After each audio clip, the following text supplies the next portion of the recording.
Hello again, friends! And you are our friends, and it is Omnibus season. We are back on the bus. The great Brian Last here, you there, and of course, we have a big topic, a collection of great segments from the Experience in the Drive-Thru with this man, Mr. Jim Cornette.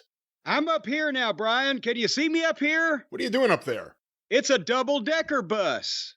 Double-decker? So I'm on the top so I can get a good view of everything, because we're talking about a double deal here today, because this is for people who say that we have never complimented AEW or given it a chance or tried to be fair about the thing. We don't like nothing. Well, there was a time when we liked something because we liked both decks of the people that were involved in it before the bus ran over it. The CM Punk and MJF feud, they had a star, CM Punk, and they had a guy with the talent to get over and become a star, MJF. If I won't even say with any help from the booking, if the booking just hadn't beaten him over the head like a cudgel. But during this period of time, they were doing a little cooking. A little cook. Do you smell what they were cooking? I do, and I think a lot of AEW fans did. I think when it comes down to the best feuds in the history of AEW, the best promos, the best heated angles, and the best matches, CM Punk and MJF may be the top of the food chain there, and very little can really compete with it in terms of the business it did, in terms of the acclaim, both from critics and the average run-of-the-mill fan. It may be, and I think it is, the best feud in AEW history. And so this is an omnibus of all of the coverage that we gave, if I am understanding this concept correctly, all the coverage that we gave this concurrently as it was happening, compiled with all the bile. That's right. It's a very combustible compilation of bile, compiled all here in one place, so you can listen to it in chronological order all the way through from go to woe. Well, let's go to it now. Some would say the highlight of CM Punk's run in AEW. Some would say the highlight of MJF's run in AEW. The CM Punk MJF Feud Omnibus starts right now. Speaking of shutting up, they were chanting at people to shut up here in a minute. MJF, we get him twice. We get him on tape and we get him live. Here comes MJF with Spears and Wardlow. I don't mind Sean Spears now. Now that he is a flunky to MJF, he's got a flunky, he's got a bodyguard, you've got people in the periphery to do MJF's bidding. That's not bad. And MJF cuts another promo. And again, great. Did he mention, by the way, did you hear him say, I'm the man that's going to start a bidding war in 2024? Great line. He said, I could take a big old cowboy shit on Adam Page's title reign. And he deserves to be the next champion because nobody in the locker room is on his level. Now, of course, as we know from previously, whenever you say a provocative statement like that, some music is going to play.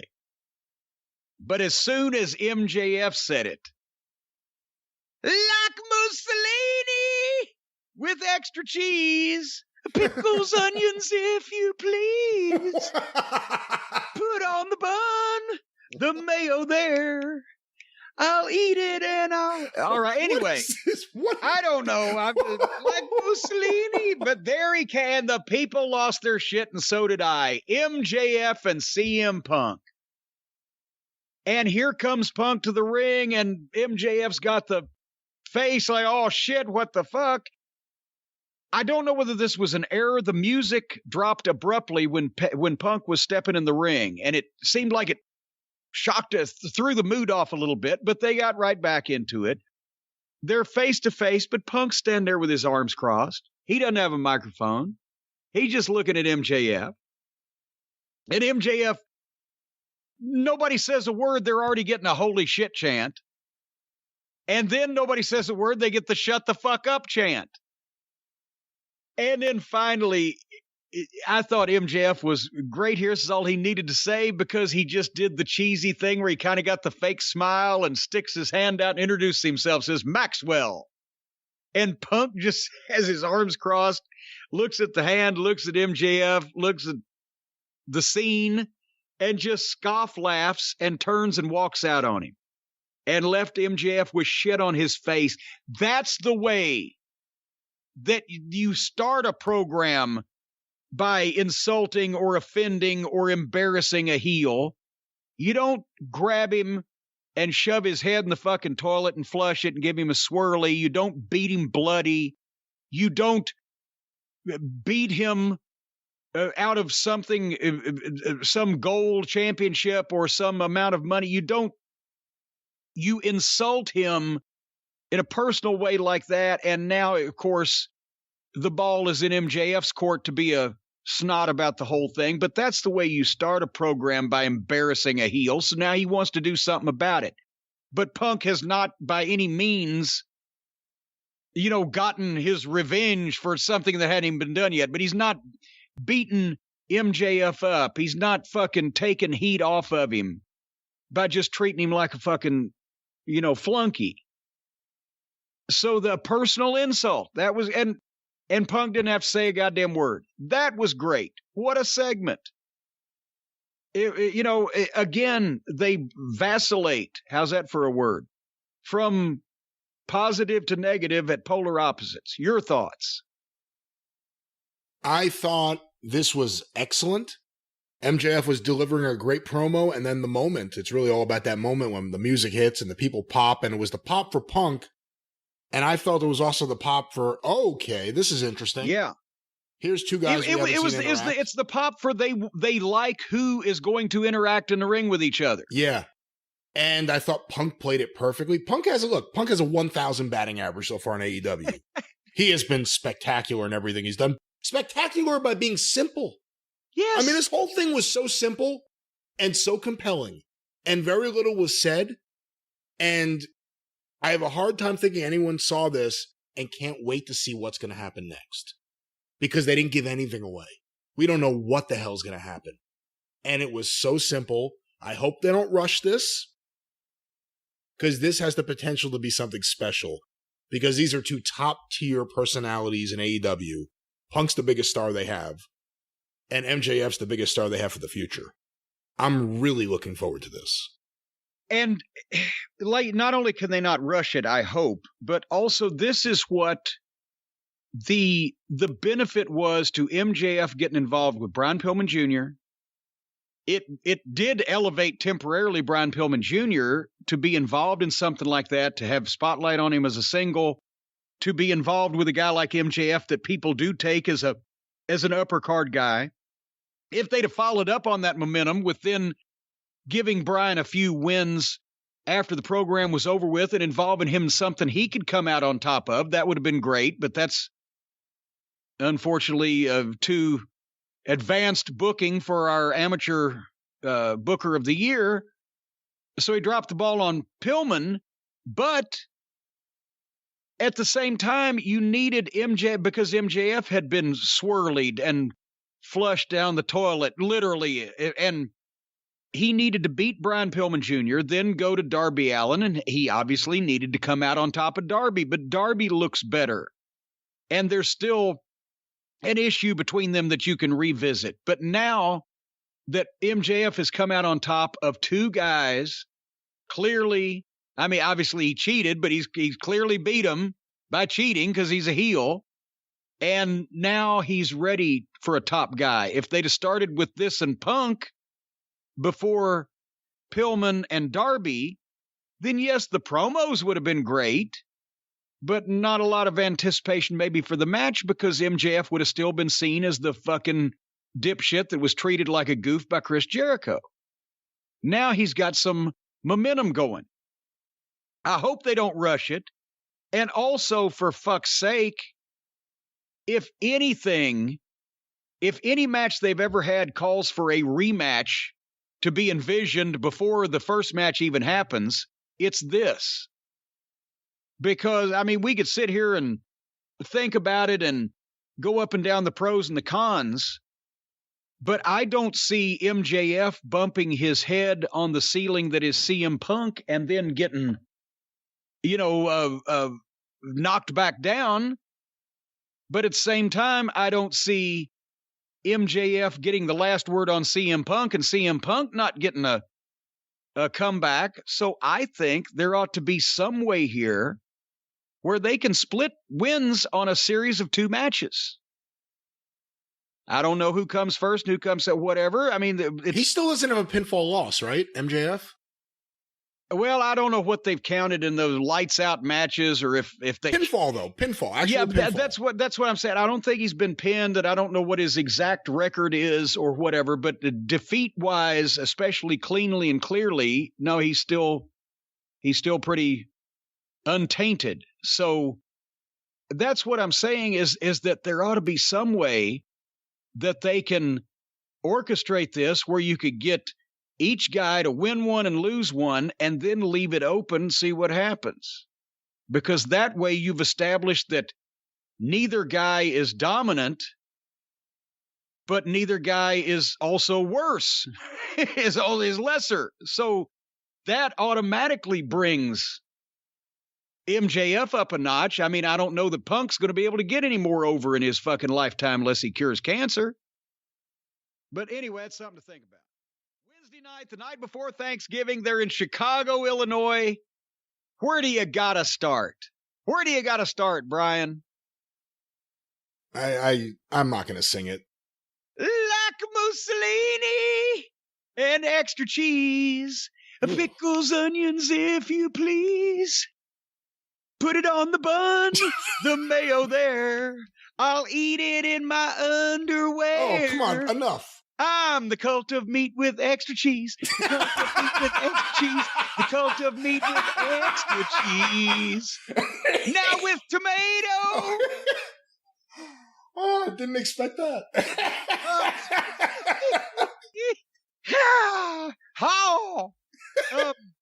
There comes Punk. And I'm thinking, okay, they're leading with Punk and QT Marshall. Punk's a safe shot in Chicago every time, but suddenly the music of MJF, not QT Marshall. And I'm thinking, well, it's Christmas come early. And by the time he gets to the ring, he doesn't even, the people are ready to hear this. They've wanted to hear this just like everybody else has, because Punk's noted for his promos, MJF's noted for his promos, and also they're 2 of the most interesting personalities in the company. And MJF, before he barely even had to speak, they had the asshole chance, the CM Punk chance, the shut the fuck up chance. And then they started. And the way they did this, if you notice when they started out, they were all the way across the ring from each other in opposite corners, and Punk is just humoring this little prick, like, what the fuck is this guy come out here to say? And let him say it. And I don't want to jump ahead, but over the course of the thing, as the comments got more heated and there got to be more back and forth, that's when they got up closer together to each other. So they didn't start up. They knew they were going a while. So they didn't start face to face, because then where are you going to go? Remember, I mentioned that before, especially with MJF and the way he's so sharp with some of this stuff. Before he gets to his go home line, he's already emasculated the babyface if he's right there up in front of him where he could reach him. This time they started and they gradually came together. But Punk let MJF build it, and he just sat back and had the facials and the reactions to it. But MJF brought the only straight edge guy I've ever seen looks like a meth addict. And I'm going to verbally finish you quicker than your UFC career. That was the one. That was the one where as soon as you heard that, it took it to another level, because you didn't know if they were ever going to bring that up in AEW. You figured it would be a sore spot. And who's going to bring it up? The one guy who wants to really annoy CM Punk. It was great. And then just for Punk going to get a microphone and somebody handing him a microphone, the people popped on that because they were, okay, here we go. MJF, my jealous fan, the poster of me on your wall, but then he hit him with a less famous Miz. Oh my, what a burn, as the kids say.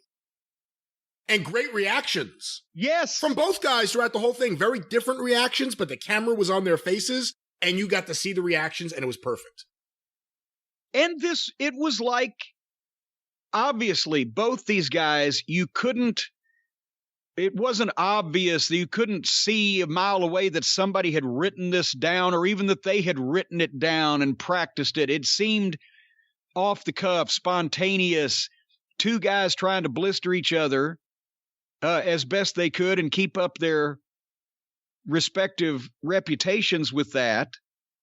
MJF, your breath smells like shit because you've been kissing so much ass. It's PG Punk.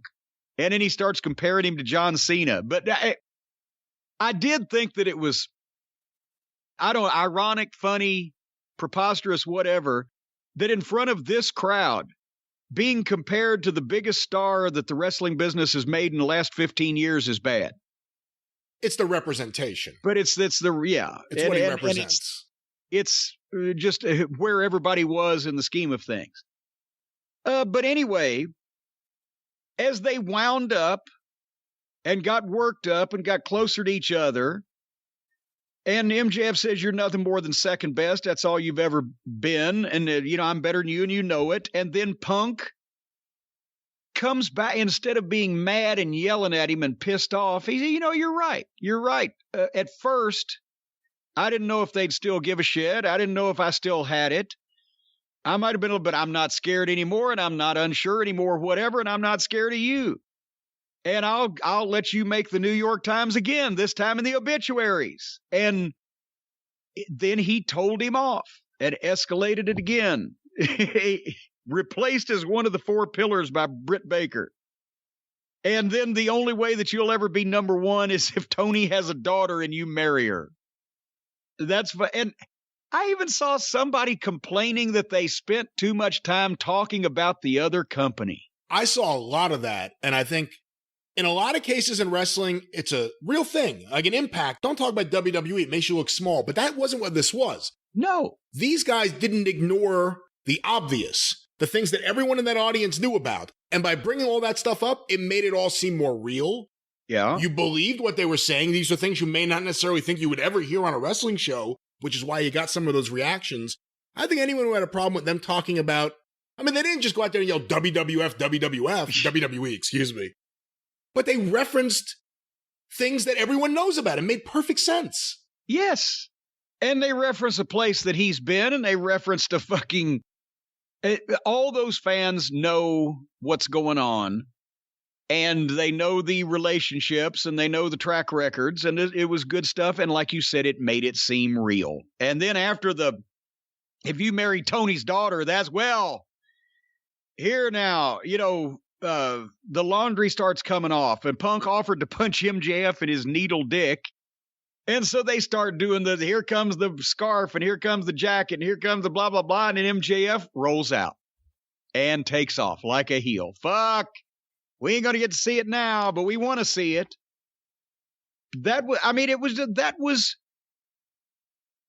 It's pro wrestling without any physicality whatsoever. The first step of pro wrestling is get people interested in the personalities. The second step in pro wrestling is get the personalities in conflict with each other, where the people want to see them fight before they actually fight. And then the third step in pro wrestling is let them have the fight and sell tickets to it. Or pay-per-views or draw ratings or whatever the scale is these days. And that's what they're fucking doing. And I was gobsmacked that, again, you don't see anything that real or legitimate or just well done on anything the WWE does, because even if they had anybody that could talk like this, they don't let them. And those fucking pea-brained little fucking minutia dick fucking comedy writers hand them shit and say, no, you'll say this word for word, and it sounds like it. So this is where AEW can easily blow the WWE television programs out of the water, is with real interesting promos, because it's the only place that guys are allowed to do them. And honestly, how many places have guys that can talk like MJF and Punk? So there you have that. I can't rave enough about this segment. I watched it more than once. I tweeted it out. I never tweet out AEW shit. I tweeted this out because you know what? Because you're on the payroll. Because I'm on the payroll. Tony, I need a raise. But, you know, I tweeted it out because it represents what I want out of wrestling in 2021. We can't go backwards. I don't ever want to go backwards. Everyone's like, you know, go back to 1985. I don't want to go to 1985. I want to live now. But there are things you can apply that worked in 1985 that you shouldn't just reject because they're from 1985. What I like about this is it's diametrically opposed to a Young Bucks segment where I think even if you like them, you have to admit there's goofiness, there's silliness beyond a natural goofiness and silliness. You know, there are wrestlers. Jim Duggan was naturally goofy on promos in Mid-South. I'm not talking about WWF Jim Duggan. But the Young Bucks stuff, and I'm using them to encapsulate a lot of the bad shit, the Orange Cassidy stuff, the Matt Hardy stuff, a lot of this crap that I think doesn't belong on a national broadcast in 2021, it makes me embarrassed to be a wrestling fan, and it makes me not like what I'm watching. But when I see stuff like this, when I see stuff like Danielson right now, stuff that treats it like it's real, stuff that doesn't insult your intelligence, stuff that's logical, that makes sense, that doesn't seem ridiculous, this is my argument for what wrestling should be right now. This stuff right here, that's captivating, that goes 20 minutes, and you can't fucking turn away from it. I couldn't leave the room. I was getting called downstairs. Said, I'll be down in a few minutes. I usually pause the shit and go downstairs. Well, and part of that was because Suzanne forgot to leave you the keys to the handcuffs. Well, maybe so. But this was a phenomenal segment. I didn't want it to end. It went a couple different directions that I didn't expect. And this is 2 weeks in a row now where I can't wait to see what's going to happen next with these two. Nothing physical. Right now, it's just mocking each other and getting under each other's skin.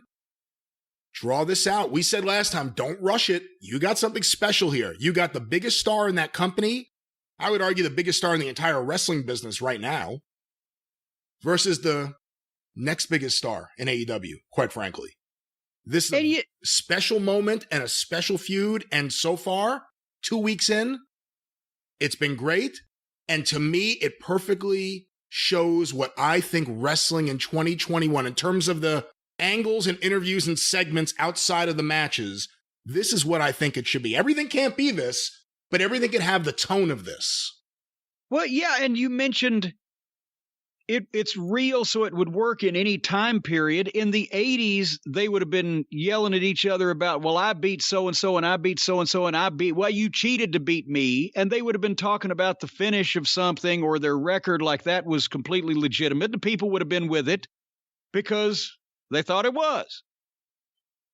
Now, they were still making comments that the people could believe were legitimate. They're just personal. They're not coming out and saying the wrestling business is 100% real.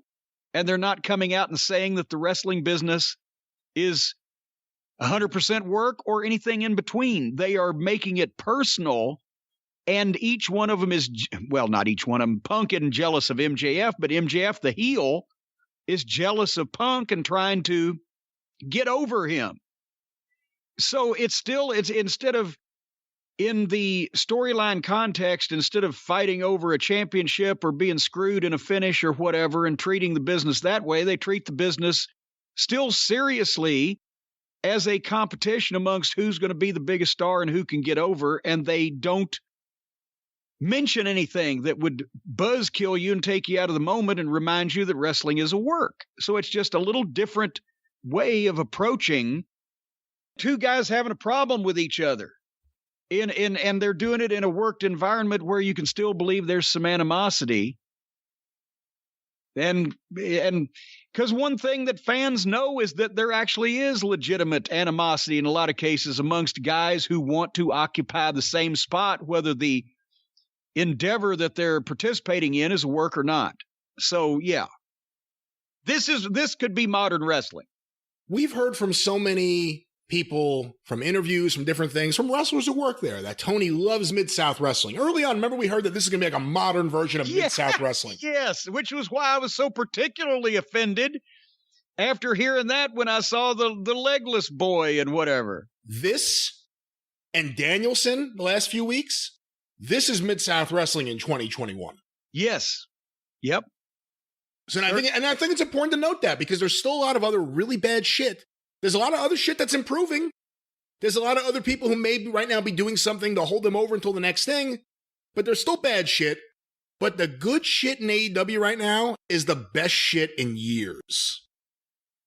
And this Punk MJF feud, this is very promising. I mean, 2 weeks in, everyone's been buzzing about this segment. A 20-minute talking segment. People are sick of talking segments. It didn't feel like the normal talking segment.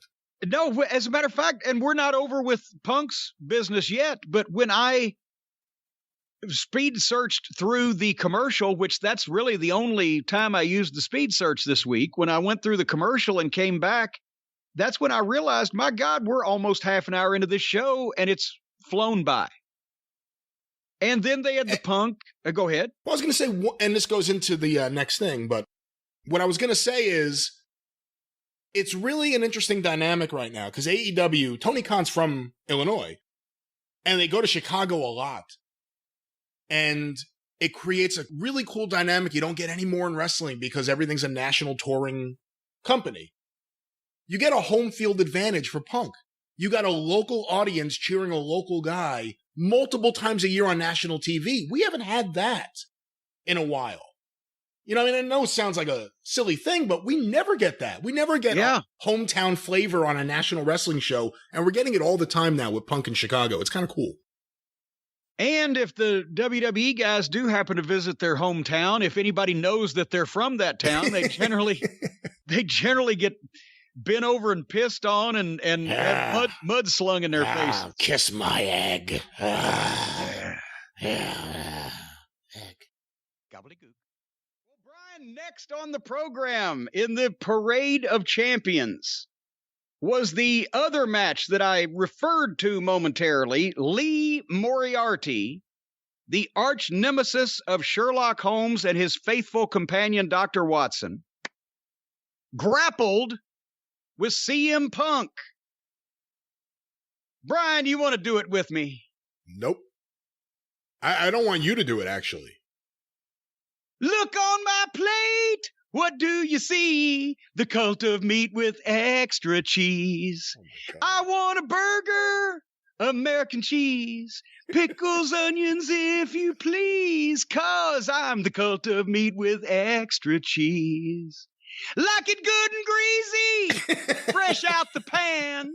I'm the cult of meat with extra cheese, the cult of meat with extra cheese, the cult of meat with extra cheese. Fried or broiled, the cow must die. The meat is done, the toppings fly. You won't have to ask me if I want some extra cheese.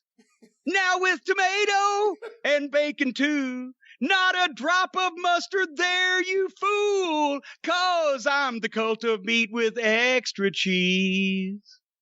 On the bun, the mayo there, I'll eat it in my underwear. Oh, come on. Add a fried egg, that'll make it fine.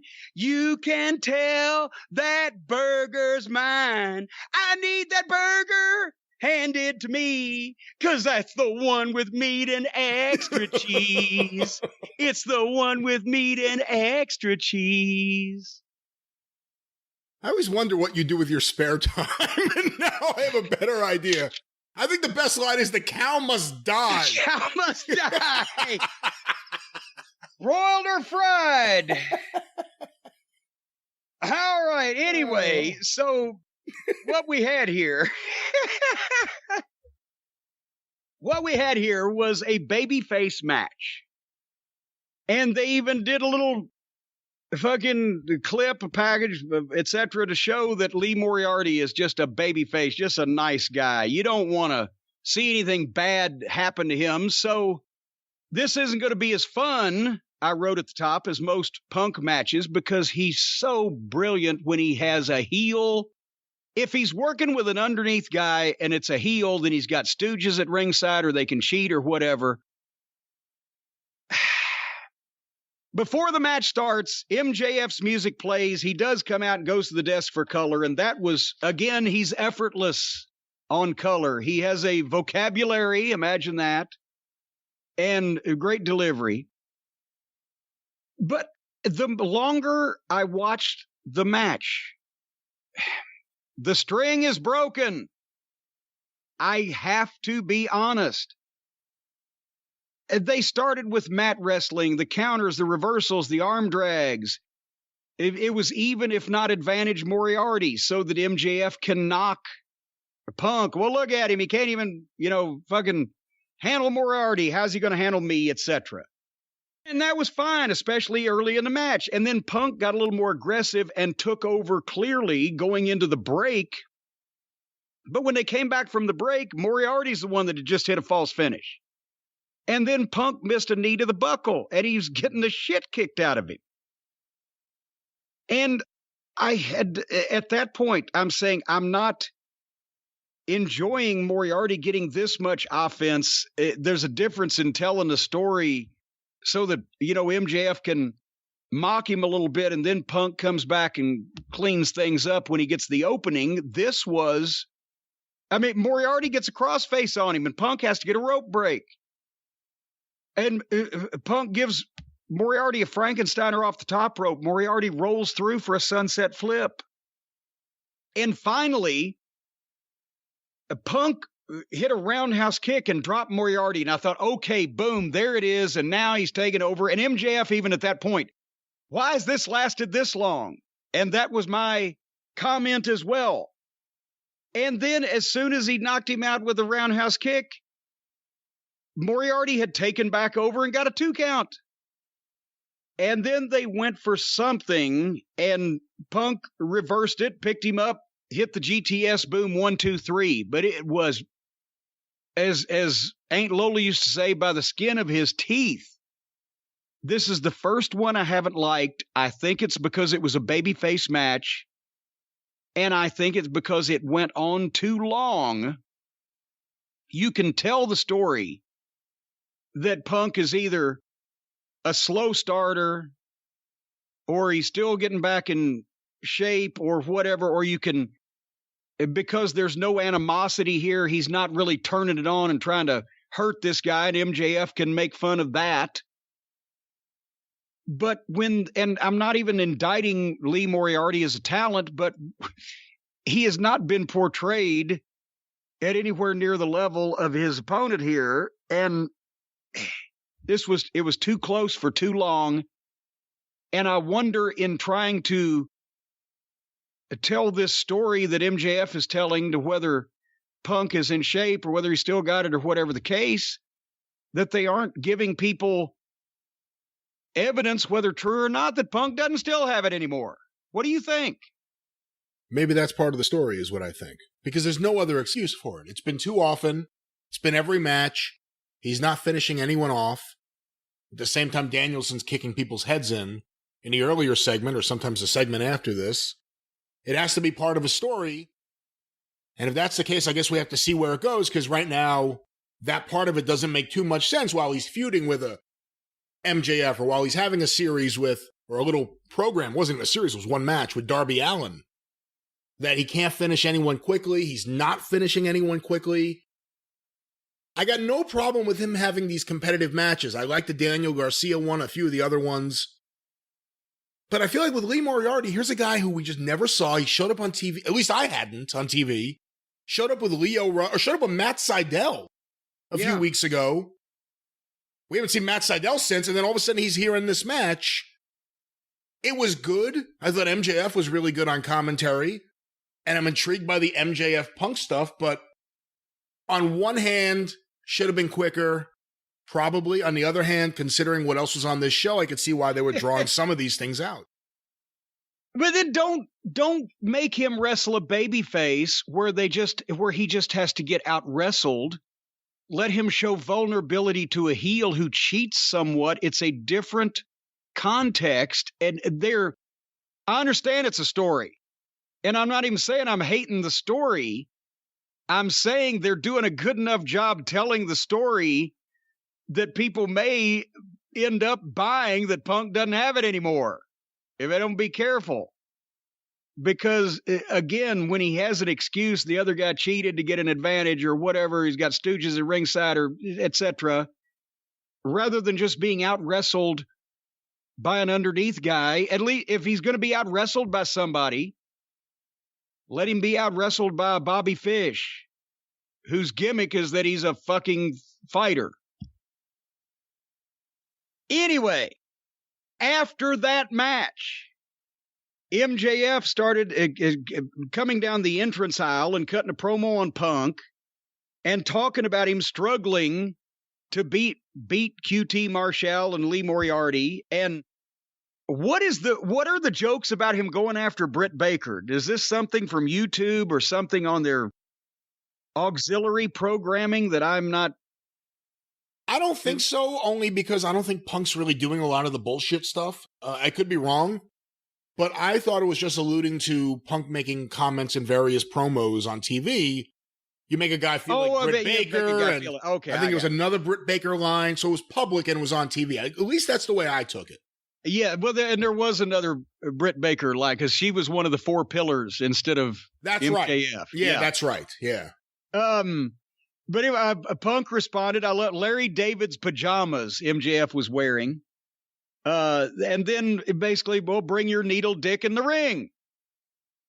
And they very closely had two segments in a row where the heel's saying the same thing, or basically the same thing, in that, well, no, we're not going to do it this week. We'll do it next week in my hometown. And MJF was building up the big homecoming, and that he'll probably be showered with accolades in a real place like Long Island. But then he went too far, Brian. He insulted Larry the dog. He threatened to put Larry the dog to sleep. And that was too much. And here comes Punk up the aisle. That was the first time I ever heard of Larry the dog, so I didn't know what it was referring to. Punk's Larry the dog. Larry the dog's been on Twitter and things over the years. And I loved, because I know how I would feel. I don't care about most people, but mess with my dog and you're fucked. So here comes Punk up the aisle, but Wardlow comes out to get in front of MJF. They don't argue anymore. Maybe somebody had told him, well, you're doing this too haphazardly, too start and stop, and also it's not the right time because there's something else going on. Maybe somebody said that. I don't know. But anyway, the referees were there to get in between. They didn't have any physicality. It was a good promo segment. I'm even more want to see the match between MJF and CM Punk, except, like I said, I wasn't a fan of the match. And maybe if their object is to get the fans worried about Punk's welfare at the hands of MJF, maybe this match helped that, but just a little much for me, dog. Can't add too much to that. We said that we hope they didn't rush everything, and so far they aren't. This was, I think, week 3 or week 4 of their program. We'll see where it goes next week. But they're keeping them physically apart from each other for a while, and I think that's smart. Oh, boy. So this past week, AEW was in Long Island, New York. And this was December the 8th, folks, the Wednesday night that we get to stay up late. And again, this started off like a classic wrestling program from the days when people used to watch this stuff. And after the first 30 minutes, I'm thinking, they're going to do it again. Long Island, New York City, they're bringing out the big guns. Oh, God. That rest of that show fell in a toilet faster than a turd out of a guy's ass when he's just drunk a gallon of castor oil. Straight down. But we started off hot. We're in Long Island. We got Sockface on play-by-play. We got twin color guys, Tony Schiavone and Taz. I don't mean they're twins. I mean there's two color guys. Taz is a Long Island guy. Taz is a Long Island guy. Got a lot of hometown flavor here tonight. Here comes MJF's music. And the people are up because it's the hometown boy. And then out walks CM Punk. Like Punk is healing on Long Island Sound. No. Long Island Sound. He There's nowhere threw near them Long in the Island water Sound. and they drowned. So Punk is it's Bret Hart in the United States or Canada all over again. It's the dueling hometowns. Is it Tennessee versus Texas? No, it's Chicago versus Long Island. The rivalry that we didn't know we needed until right now. And Punk comes out in this environment, in this atmosphere, to a cacophony of boos because he's been fucking with the hometown boy. There were some Punk chants, yes, obviously, but he gets in the ring and you can tell he's having a ball because this is perfect for what he does. All of Punk's promos are so based in reality, so peppered with genuine comments, so conversational and then declarative. It's natural, and he didn't have to change his attitude or his personality or even his material. Because when somebody is a smartass to him, he has no problem being a smartass back. Maybe it was one of the things I like about him. So you expect him when he's getting booed, the whole bit of the promo, oh, so this is your boy. This is the guy you're going to support, the guy that did this to me and that to me and the other. Okay, if that's the guy, okay. That's on you, not me. It was brilliant. And I mean, the little things. He said, oh, Chicago was so much louder. Boo. And he just ripped the Islanders to shreds. You're closer than I am, and I don't follow the hockey, Brian, but they pretty much, I guess, have to suck from what he was alluding to, don't they? They were once the very best. They were once the pride of Long Island. There was once a Drive for 5, and they have been pretty much garbage ever since. And now just 4 on the floor. But hey, now we got a building that won't be going away, so I think the Islanders, I say we like I'm part of the team, I think the Islanders have a bright future for the first time in a very long time. Well, but not after this promo, they didn't, because now everybody thinks they fucking suck. He took off his jacket and he's got the 4 pillars of AEW shirt, but MJF is replaced with Britt Baker. And again, you know, MJF, he drew the comparison to Dennis Rodman when he finally started playing for Chicago. He said, MJF is your worm. This worked. This worked, and nobody had to do anything out of character or say anything that it didn't sound like they would say in real life. And that's why it was brilliant. And when he said he's got his eyes on next week's Paige and Bryan Danielson title match, of course, because he's CM Punk. He's a big star. He should be looking to see who's going to win the world title match. But then he segues right there to, but MJF and I've got something going on, and we need to get that settled first. Prioritize your involvement. And then, you know, I mean, his dog Larry, he said Larry has more balls than MJF and he's neutered. Don't run like folks in Long Island, MJF. Stand and fight like they do in Chicago. And finally, he finishes up with, now that he's worked himself up, and I can identify with this too, after he's talked about all the things MJF has done to him and done in general, the spineless, weak-willed chicken shit that he is. Then finally, Punk works himself up and says, okay, this is your guy. Well, if that's who you back, then you're all chicken shit. It leaves the ring. Brilliant.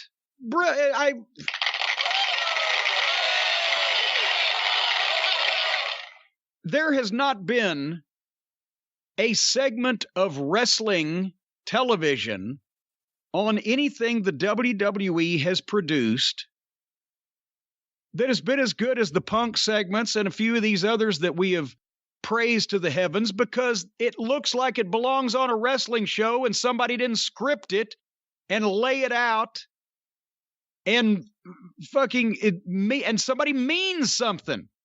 That's what they need. That's why the WWE's boring and losing all their viewers, because they're they're so contrived and choreographed and manipulated and orchestrated and overproduced and overwritten and lacking any kind of passion and legitimacy. And then guy comes out with a microphone like this and blows them all away. They ought to be ashamed of themselves, I say. That's what they ought to be. What'd you think of this segment? Really good. I think maybe a tad too long, if I had to make any criticism at all. Well, if it had been maybe the last couple of weeks' shows, I might agree with you. But on this show, I could have taken another hour and 40 minutes. Go ahead. I didn't know what was coming next. That's a good point. It was an interesting dynamic, and it was what I expected. Of course, CM Punk's the biggest star in AEW by far, but I would argue maybe even the whole business. The whole building's not going to boo him. He's a babyface just by being himself. Right. But he took it and he ran with it, and someone like Cody should look at someone like CM Punk and how he handled this and realize there's a way to get these things done. And you look at the look in his face. He had everything under control. This is really good. And I think the thing I like the most is they're keeping these two away from each other.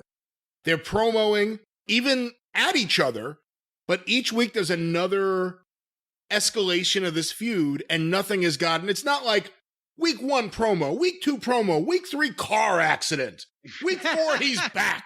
Like, there's not that. It's been laid out fairly coherently.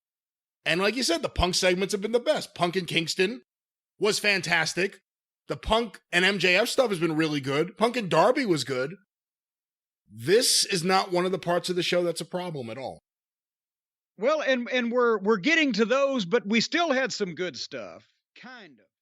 Here we come, the main event segment of the evening. The finals of the Dynamite Diamond Ring Battle Royal from last week. MJF and Dante Martin were the last two, and now they're going to meet in a singles match to determine who gets the Diamond Ring. But MJF comes out and cuts promo first. He's in Texas. And so his first line, this place is a goddamn dump. And then Texas, your daughter swallows. But this is why the announcer shouldn't cuss. And this is why every Tom, Dick, and Harry on the card shouldn't cuss. Because that way the top heel can come out and do it. And it's not fucking repetitive gratuitousness, but rather you get mad at that guy. And he does a promo on Punk and talked about his streak of wins over job guys, which makes you the new Ryback. That was fucking classic. That was good. And said that Dante, then he segued into Dante Martin and said Dante has the charisma and verbal ability of Helen Keller on Quaaludes, which was a wonderful picture. And then here we go. Here comes Dante moping his way out. If Dante was on Beale Street in Memphis in the 50s with Sputnik Monroe, he would have been arrested and sentenced to jail for mopery because he just mopes. He's a great athlete, amazing athlete. And did you see the forward into the reverse leapfrog? Like everybody does a forward leapfrog, and Snuka and some of those guys used to do the backward leapfrog. Yeah. But Dante did a forward into a backward. He started forward and spun in midair and landed looking back behind him. Amazing athlete. Greener than a pepper tree, and this match showed it. And they shouldn't have given him this long. I know they're trying to push the fucking kid, and he should be pushed. Maybe not right now, but he's definitely a keeper for the future and a project. But when they give him this long on national television, especially with a match we've just seen previously, it doesn't get him over. It exposes his weaknesses. Get him in and get him out in 7 or 8 minutes where you can just do the things he can do. And MJF was trying to let him, because MJF was going over, so he wanted to be not a prick. He was trying to give him every opportunity, but my God, did you see not far into the match, Dante comes out of the corner with a forward roll as MJF is laying there, and instead of that whole forward roll into a thing is just extra bullshit, but he jumped up in the air and did a forward somersault and was trying to land with a splash and landed with a knee drop on MJF's jaw and throat. And I got hot as soon as I saw it. And MJF I'm sure he felt it. It apparently didn't hurt him as bad as I was afraid it did when I saw it. But he rolled out and rolled out again, rolled back in and rolled out again, like he was saying, fuck it. Let me get my shit together and let this fucking goof calm down a little bit. And then they go ahead. He's so good. I didn't watch it back, but I thought when I was watching it, I think he got him in the face. MJF is so good at selling, I wasn't certain what happened. That's how good he was. Yeah, well, if he had been 6 inches to the left, Dante, he would have brought his knee down right on MJF's face and nose from several feet in the air. But as it was, his knee landed on MJF's neck, which could have been bad, but maybe enough of his collarbone got it, and MJF selling his jaw, but that wasn't what he was supposed to do. And so they went to the heat spot, which was MJF shoving Dante off the top rope onto the floor to start the heat. And they go to the break and they come back, and Dante, he has no physique.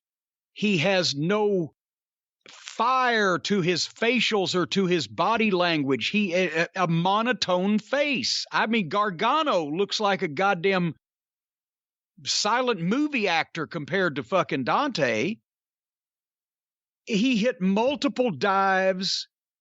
MJF would keep rolling out and Dante'd do another dive. And finally, he did a springboard backflip off the top rope to MJF on the floor and went completely over his head. And MJF caught like Dante's right foot on the way by and grabbed it and went down with it. But Dante did a backflip off the top rope and landed face first on the floor and hopped right up. And MJF is the one that was selling it. And the announcer said, oh, wait, Dante caught him with his right knee. No, he didn't. That's why they didn't replay it. And I'm not trying to knock fucking Dante. This is not fair to a guy like Dante Martin, who I said is a tremendous prospect and what an athlete. But there is no way that he's ready for national TV doing anything except his gymnastics. And he was off on some of those. This is where there needs to be a middle ground between the indies and national television, between science and superstition, because he's not ready. The 10 punches in the corner, he gets MJF in the back, and he was throwing punches to MJF's left shoulder vicinity, supposedly hitting him in the head or face or whatever. And it was so bad that the director, for one split second, took a shot from the side of his fist and, oh shit, and went to the other side. He couldn't take a shot of it. This kid has to work on personality, facials, basics, get in the gym, age a couple of years. They're going to shove him before he's ready to do anything but this flipping stuff, and he's going to be pigeonholed as a sloppy, flippy guy. And then finally, Dante hits the springboard double jump moonsault that he does. Barely. MJF was standing there, but Dante almost went right past him, and MJF had to get under it. And then suddenly, Ricky Starks appears at ringside and puts MJF's leg on the ropes out of nowhere and breaks up the count. And then Dante gets up and acknowledges the presence of Starks and turns around to go pick up MJF, and MJF just gets the fucking Fujiwara armbar on him, and Dante taps out. So not a good match, rotten finish, and MJF should not need interference from somebody that's not even related to him to beat Dante Martin. Why didn't he use the Dynamite Diamond Ring that he already has, much less his new one he's about to win, knock him goofy, and beat him with a headlock takeover? That would have made sense with his interview. That would have made sense with what he did with Darby. And that would have put some heat on MJF. As it was, out of nowhere, Stark shows up, involves himself, leaves, and then MJF just takes the guy down and taps him out. Fuck. Before we talk about the afterbirth, what'd you think? I thought it was all right. You know, this is where I'm glad that they started the show with the 60-minute draw match, because I feel like seeing the rest of the show, you kind of had to. And this match had to be far away from that so that hopefully that you got a little bit of the crowd back. It looked like you had a really excited, overzealous kid doing a lot of stuff that sometimes works, sometimes doesn't. I think MJF did all he could. I think MJF's a young ring general in there, but yeah, you had a guy, if you don't know where he's going to land, there's only so much you could do. The spot where he hit MJF in the face, I thought he got him hard. I wasn't certain. There were several dives where I thought because it wasn't at MJF had to move in an unnatural way from where he was. I was afraid he was going to tear his knee or something. Yeah. On one of those. Dante has a lot of potential, but this is one of the problems. He has a lot of potential, but AEW doesn't have too many places to send him other than onto TV. But there are people there who show enough that, like you said, facial expressions. He hasn't learned that on the indies. He's young. He hasn't been on the indies forever. He didn't learn that on the indies. How's he going to learn it now? So, there probably needs to be a system where you do take some of these guys off TV for at least 6 months and just learn the basics, reinforce the basics, the Rip Rogers course, whatever you want to call it. If he got in the gym, Dante, and got a little bit more weight on his body, he'd be great in a mask. Because you cover that face up with something more attractive, I guess is the only way to say it. Remember, Jerry Stubbs was great as Mr. Olympia. Tremendous as Mr. Olympia, yeah. As Jerry Stubbs, he was pea-head and bald. But, I'm not saying Dante Martin needs to wear a mask. I am. Cover that fucking face up, because that face it's droopy. He's not excited, not happy, not mad, not anything. He's confused. It's a confused looking face. It has to be the whole package. If you've got, remember that, what was her name? Susan Boyle, that won that singing competition. She looked like a mud fence and sang like a goddamn opera star, and it didn't fit, right? And part of the reason why that she won was because it didn't fit. You wouldn't think that voice was coming out of it. Well, if you've got a guy with that athletic ability, but absolutely no personality in his face until he gets older and gets some, put a cool looking mask on him and make him the kid's hero that does all the flying and acrobatics and everything. And he's got a cool outfit for the kids and keep it short and let him learn. I don't know. But anyway, the afterbirth. So FTR come out to the ring to celebrate with MJF because they are part of the Pinnacle whenever it suits the storyline.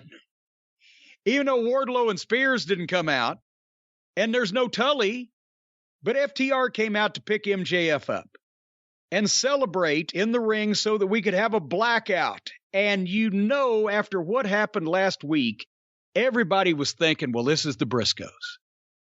But no. The lights come back on, and it's Sting and Darby.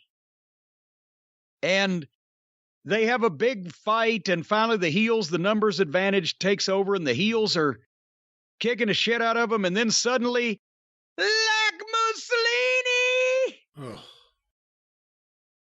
with a baseball bat, here comes Punk with a baseball bat, and the heels powder. And Punk grabs the microphone and challenges for a 6-man tag, which I am looking forward to.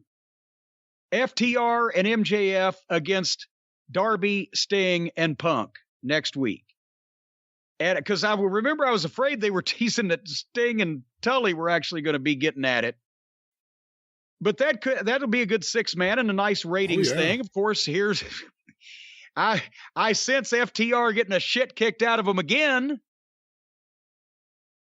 But did you see Punk's t-shirt?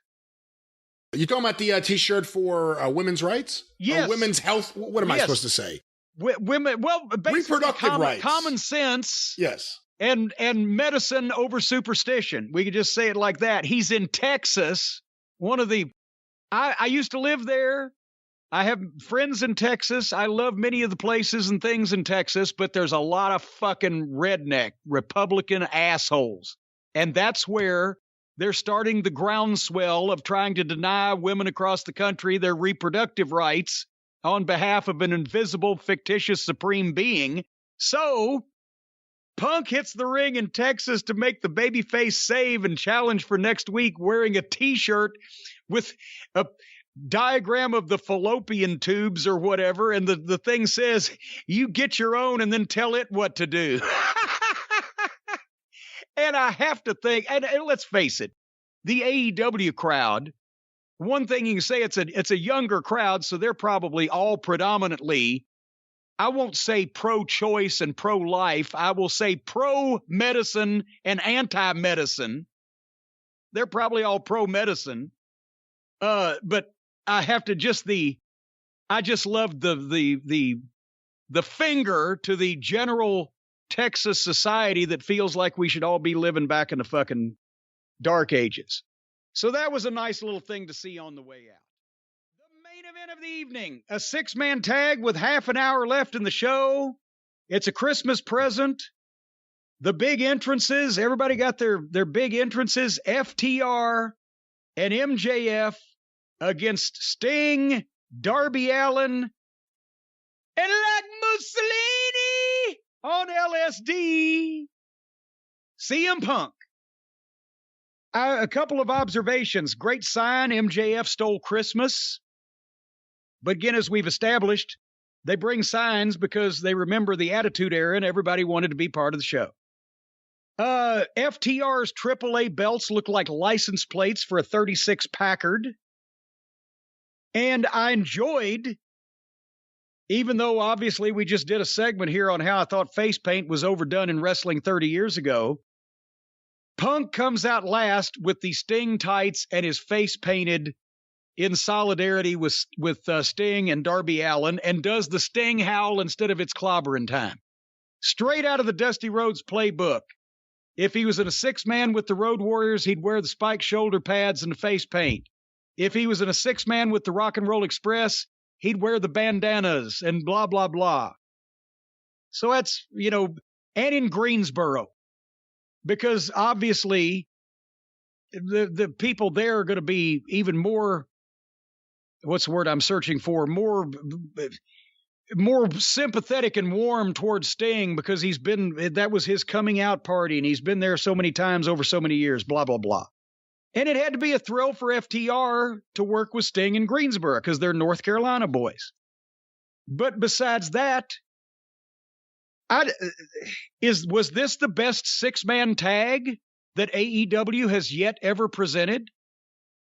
I can't think of another one better. I hear you going through your mental Rolodex now. Off the top of my head, I'm not sure. This was really good, though. I can't. Every other 6-man tag that I could think of had the cosplayers and the gymnasts in it. This is the first time they've actually had main event guys in a real wrestling 6-man tag team match. And there was stories through the whole thing. MJF started out the first thing by ducking Punk. And that's what was going to be the recurring theme, as it should have been. It's free television. You're teasing the pay-per-view, or you're teasing the big event. You're teasing the match down the road. Punk and Dax started out the match by working, which was incredible. And then Cash and Darby got in and did more. There was more wrestling in this match than in any normal AEW match. I was amazed at the start that everybody was pitching in and there wasn't a turd in the punch bowl. They finally did a setup to tag Sting in. He got a big pop. And then Punk chases MJF out of the arena. They come back in from the other end.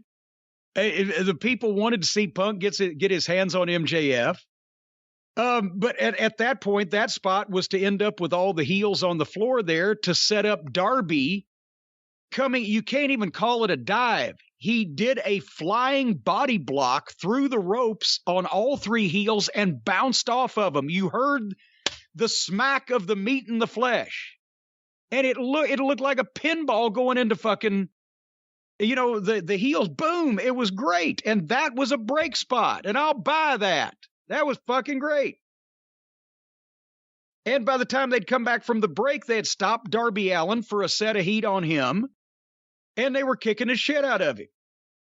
And MJF would only get in whenever, everybody was in control, and he would want to fuck a little bit with Punk.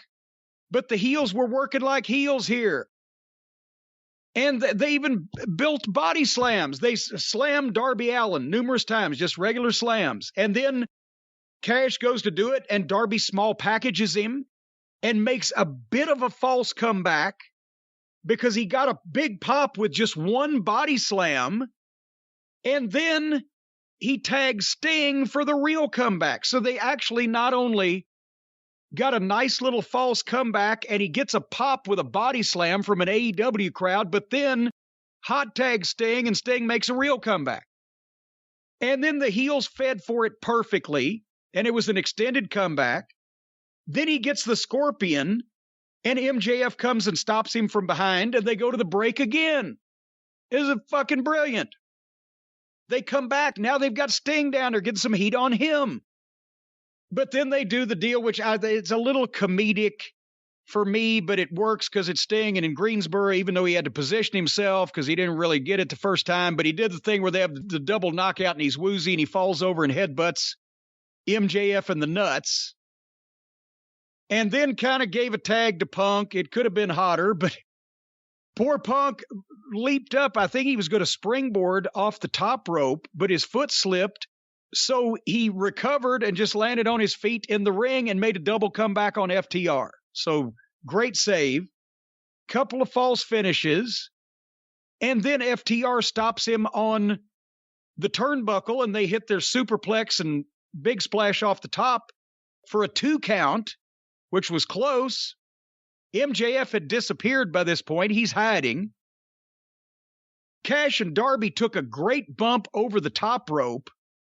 And then they did something off camera that popped the people like crazy and put both of them under the timekeeper's table, but there was absolutely no camera shot of it.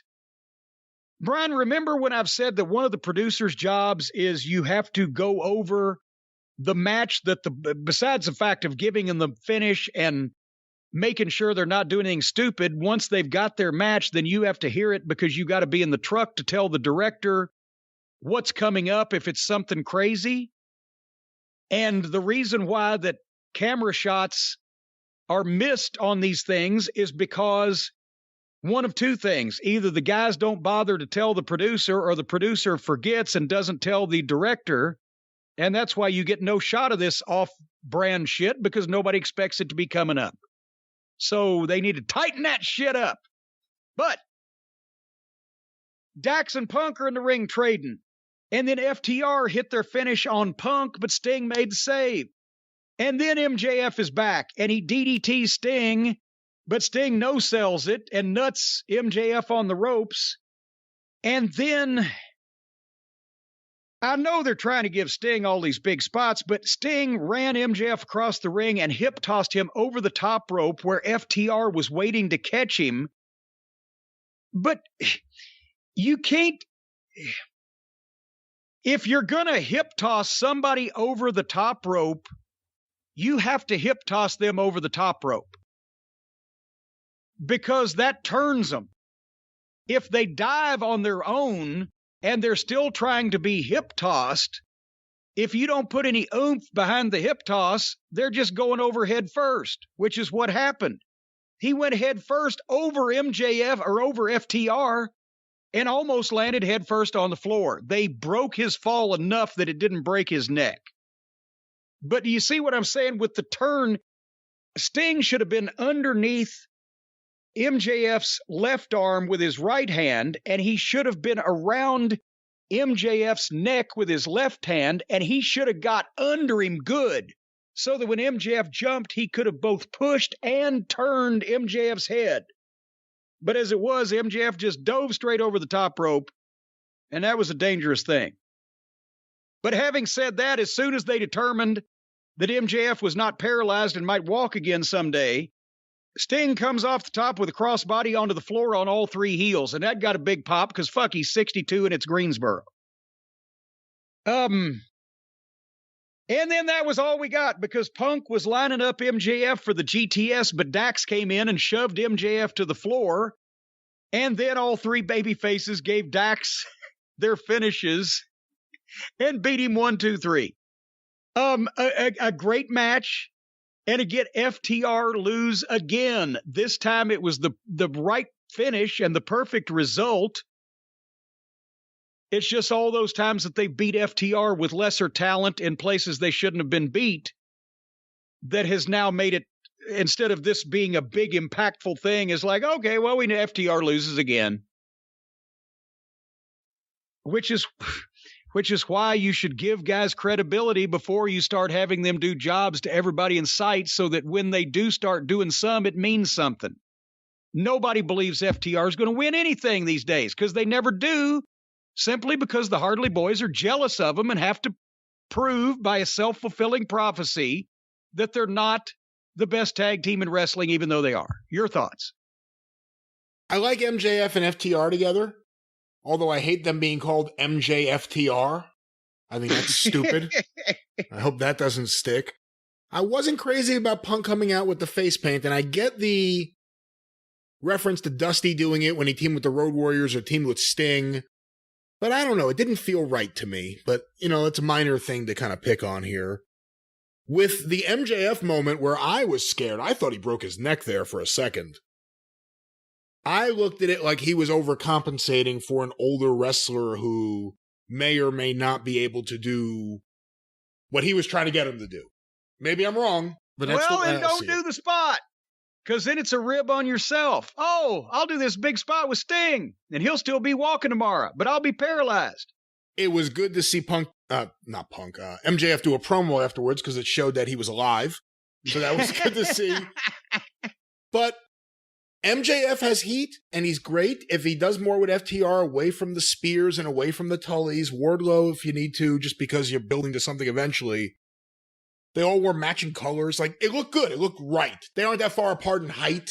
It just looked really good. Everybody looked professional. Everybody looked in shape. Everybody could work. Everybody seemed serious. It was a level above the rest of the flock there in that company. You had three of the best in-ring workers in the whole business on that heel side. And that'll get some people mad because some people say, oh, MJF's not that good or FTR aren't that good. Talk to anyone in the business. In the ring, those guys know what they're doing. And Punk is having just a great 2021. I'm sure he'll have a great 2022. I love Darby's dives. I wait for him now because he lays them in, and now I'm seeing him bounce off people. It's even cooler. And I'll give AEW credit, although it hasn't always been perfect, and he's gotten some wins over guys like FTR at that show in Queens and different things. It hasn't been perfect. But when you see the way Tony Khan has used Sting for now the last year, and you compare it to all the ways WWE used Sting. Oh, good Lord. Or any other way you could have used Sting right now, and I actually think they've done all right. I will agree with that.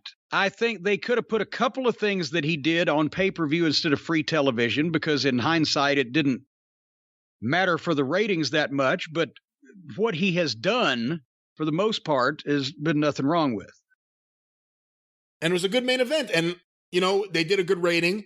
And I believe the main event ended up pulling similar ratings to the opening of the show, which is a good sign. Usually the viewers are just tuning away, not coming back.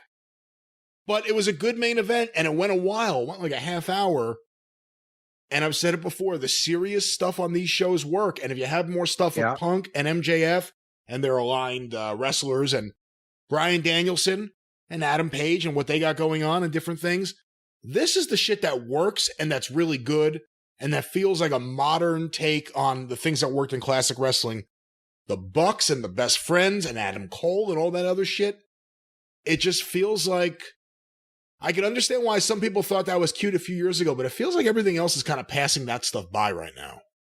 Hey, the rest of the kids are growing up, and the problem class is being left behind. And I think we're going to see more behind the scenes drama probably as they figure out that, oh shit, this company now has real talent coming in and it's showing us up. How can we stop that? How can we bury these people? we'll find out who comes in and has the cachet and the pull in the industry not to get buried on purpose, like a lot of the other people have been that didn't have that same pull. But then after that, guess who came out? I don't remember. Didn't guess. Oh, CM Punk. Like Mussolini with Provel cheese. Disgusting. They had CM Punk a live in-ring promo on this episode, and they let Jane Cargill and Thunder Rosa go across the top of the 9 o'clock hour, and then had Punk come out later on. So he gave another class in public speaking. He acknowledged Jim Ross. He remembered Brody Lee. He segued seamlessly and perfectly to MJF. When he's in the ring, he's talking to all four sides of the ring to bring all the live audience in, which the WWE guys just stand there and try to not look at the camera, but they're not supposed to really engage all the live fans and wander around like you do if you're really public speaking. So this was real, and he ended up kicking MJF in the balls with, he's a bigger waste of con money than Tim Tebow, and said it'd be a real shame if somebody interfered with MJF's quest for the gold. So you know there's more to the story here. So I felt like I was watching SmackDown. I got to see the equivalent of Paul Heyman on AEW, CM Punk's verbal ability. They followed this up. What was this? The first 30, 35 minutes of the show. They followed it up with MJF versus, by the way, Captain Sean Dean is the illegitimate brother-in-law of Captain Ed George, apparently. What? Just because he's a captain? Well, you know these captains, they like to stick together. There's Captain Bly, Captain Queeg. They're all in a club. Captain Ivan, Captain Lenny. There's been a lot of captains. Captain Lou. But anyway, MJF is going to wrestle, Tits McGee. And you know what's going to happen. But suddenly, before the match even starts, Punk runs down. No music. Which was definitely the right thing to do, because that, again, if he's coming up with this, Punk, in his mind as he sees it, I doubt he'd have time to go over and tell the music guy, "I'll play my music." Anyway, MJF bails to the floor.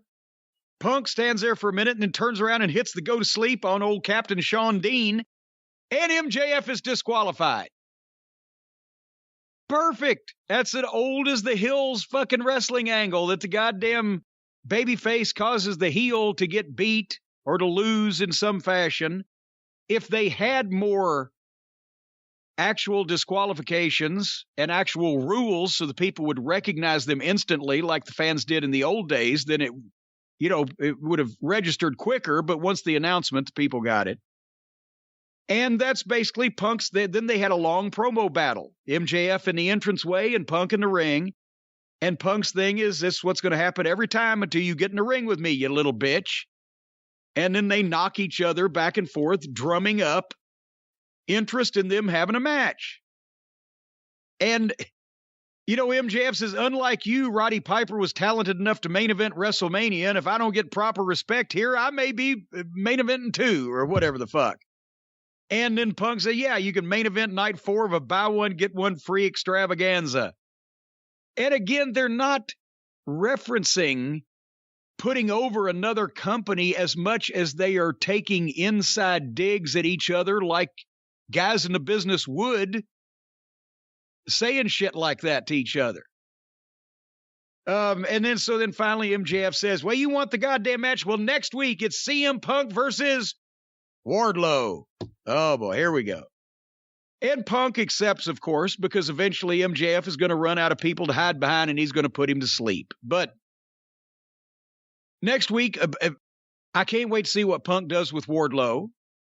This will be another different style match. Punk's matches have been different styles, even if they did dilute the level of his opposition here several weeks ago. And they're milking Punk getting to MJF. And why do it next week? Why give them what they want when this is interesting? And again, 45 minutes into this show, you've had one of the best matches they've ever had, and two guys that can promo like that, and it makes the program seem major league and much more exciting and much more interesting than anything the WWE does. And I wrote right here, I guarantee you that they're going to ruin this by the end of the show. And that prophecy came true. What'd you think about Punk and Maxwell? I really liked it. And to your overall point, and this has happened a few times lately, the first 45 minutes of this show were a great wrestling show. Nothing insulted me. Good action. Good promos. It was a great show up to this point. And nothing else in the remainder of the show really referenced anything from this portion of the show or went back to it. We never heard more from Danielson or Punk or MJF. Take a peek in the back for 30 seconds of both the guys in the world title match getting sewn up or patched up. It's just the show moves on and the universe of AEW moves on. This was good. Everything they've done with MJF and Punk has been good. Some of it's been exceptionally good. They're getting from the beginning to whenever we get to this match, and it hasn't been boring. They keep mixing things up. Even when they use classic wrestling stuff, they put a little bit of a modern edge on it to keep it fresh. This has been great stuff. Whoever's booking fucking Punk and MJF should book the rest of the fucking show. I mean, what? It's like two different universes. Why is this good? And then everything else happens. Like, one thing is serious and well thought out. And Danielson, too. I mean, I'm not going to take anything away from everything with Danielson lately. But what happens? The show just goes right off a cliff. And it happened again. And big time this week. The one sure thing, Brian.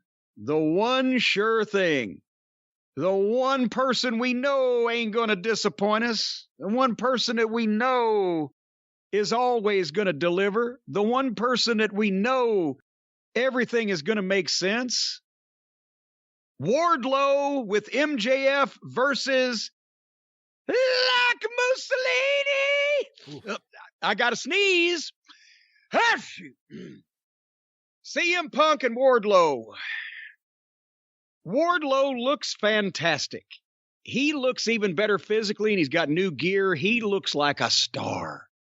He had clean new gear. He's got a great physique. He has facial expressions. He's a good-looking guy. He's got the size. I think he's trained down a little bit. I think he's a little lighter and leaner than he was when he first showed up. And, you know, I got to be honest, I didn't know exactly what was going to happen in this match, but I figured that obviously Punk needs to win somehow, and it would probably further not only the issue between Punk and MJF, but also between MJF and Wardlow, who he's been treating like a flunky. And I thought maybe somebody's going to miss something, whatever the fuck. I never envisioned what they did, which we'll talk about it in a second. And this is another thing you said to me. You said to me, when you see this, you're probably not going to like it, and there's reasons why you wouldn't. But at the same time, when the entire program is over with, you're going to have to look back and admit that this is the only thing on the show that made any kind of point. And you are right on both accounts. The first one that I didn't like of Punk's little efforts here. And it wasn't a bad match. Nobody did anything wrong in terms of the execution of thing. It wasn't very long. Punk was putting Wardlow's size over. He's bigger and stronger, so Punk would sell for him. And when Wardlow would go to the power bomb, Punk would roll out or get away. And they went through a break. And he got some heat on Punk, and Punk was trying to fight back, but the guy's too strong. Finally, Punk makes a comeback with the clotheslines. And again, I see the point. I see the goal here, what they were trying to do. I think there was too many clotheslines that Wardlow wouldn't go down for. He'd rock, and finally Punk came off the top with a clothesline, and he took the bump. Wardlow took the bump. There was a lot of them to get to that point, but still nothing to be upset over. And then Punk gives Wardlow the running knee in the corner, boom, and he stops there and he flips MJF off because MJF has been a pain in his ass at ringside. And Wardlow catches him and comes out of the corner and power bombs him. And then picks him up and gives him another one. And now we're into the deal where Wardlow's been doing that every week. He'll give somebody 4 or 5 power bombs and beat him with the foot on the chest. Well, in this case, they start picking up on it and they start getting into it, but he gives CM Punk 5 power bombs. And then MJF jumps up on the apron and says, don't pin him, give him some more. So then he gives him another one and another one. Now we're up to 7. And MJF is going wild on the floor and Punk is selling. And then MJF clears off the dreaded ringside table with the black tablecloth on it and tells Wardlow to powerbomb Punk through the table. And he does. So there's 8 power bombs, the last one through the table. Referee Aubrey does the slowest count ever. Remember the first 2 months of AEW, Brian? We said, well, that Aubrey, all the other referees are dish rags. But Aubrey looks like she's trying. She's trying to have authority. She's got a good game face. She looks active. That went away quickly when all the matches degenerated into fucking indie spot fests and all the referees were buried. But she gave a slow count. Punk is crawling towards the ring. And he makes it in and beats the count at 9. And let's stop here. 8 power bombs with the last one through a table, and you get back in the ring. I'm sorry. I don't care who it is. I would have even been on the train with him. I'd have been riding in his back seat if he did 3 in the ring and 1 through the table. But we went so far. And Punk beats the count, and MJF is telling Wardlow, powerbomb him again. And now Wardlow is fucking looking at MJF like, oh, Jesus Christ. All right, he goes to pick Pump up. He goes to pick Punk up, and Punk small packages him 1, 2, 3. And Punk sells, and Wardlow's pissed, and MJF is frustrated and yells at Wardlow. And Wardlow bows up at MJF, and Spears comes in and calls him down. And Spears and Wardlow leave. Besides the fact that this was too much, now the issue seems to be Wardlow versus MJF, not MJF versus Punk. And it didn't hit right with me. What'd you think? And I kind of knew that was going to be a reaction. That's why I said what I said to you before you watched it. Let me do positives first. Regardless of layout or the fact that Aubrey Edwards takes 5 minutes to count to 9, I think Wardlow did really well in this. Yeah. And I'm not just talking about what he did. Look at his face. Look at the way he's moving. The frustration he shows. I think MJF at ringside, how did you watch that and not want to smack him? And Punk, as far as selling that he's a veteran wrestler getting his ass kicked, I believed it. I thought he was about to get pinned. I didn't realize where they were going to go. I said, oh my God, he's really getting the shit kicked out of him. It was almost like the Vader destruction of Inoki in Japan when they debuted Vader, to where people are just like, shit. That was quicker.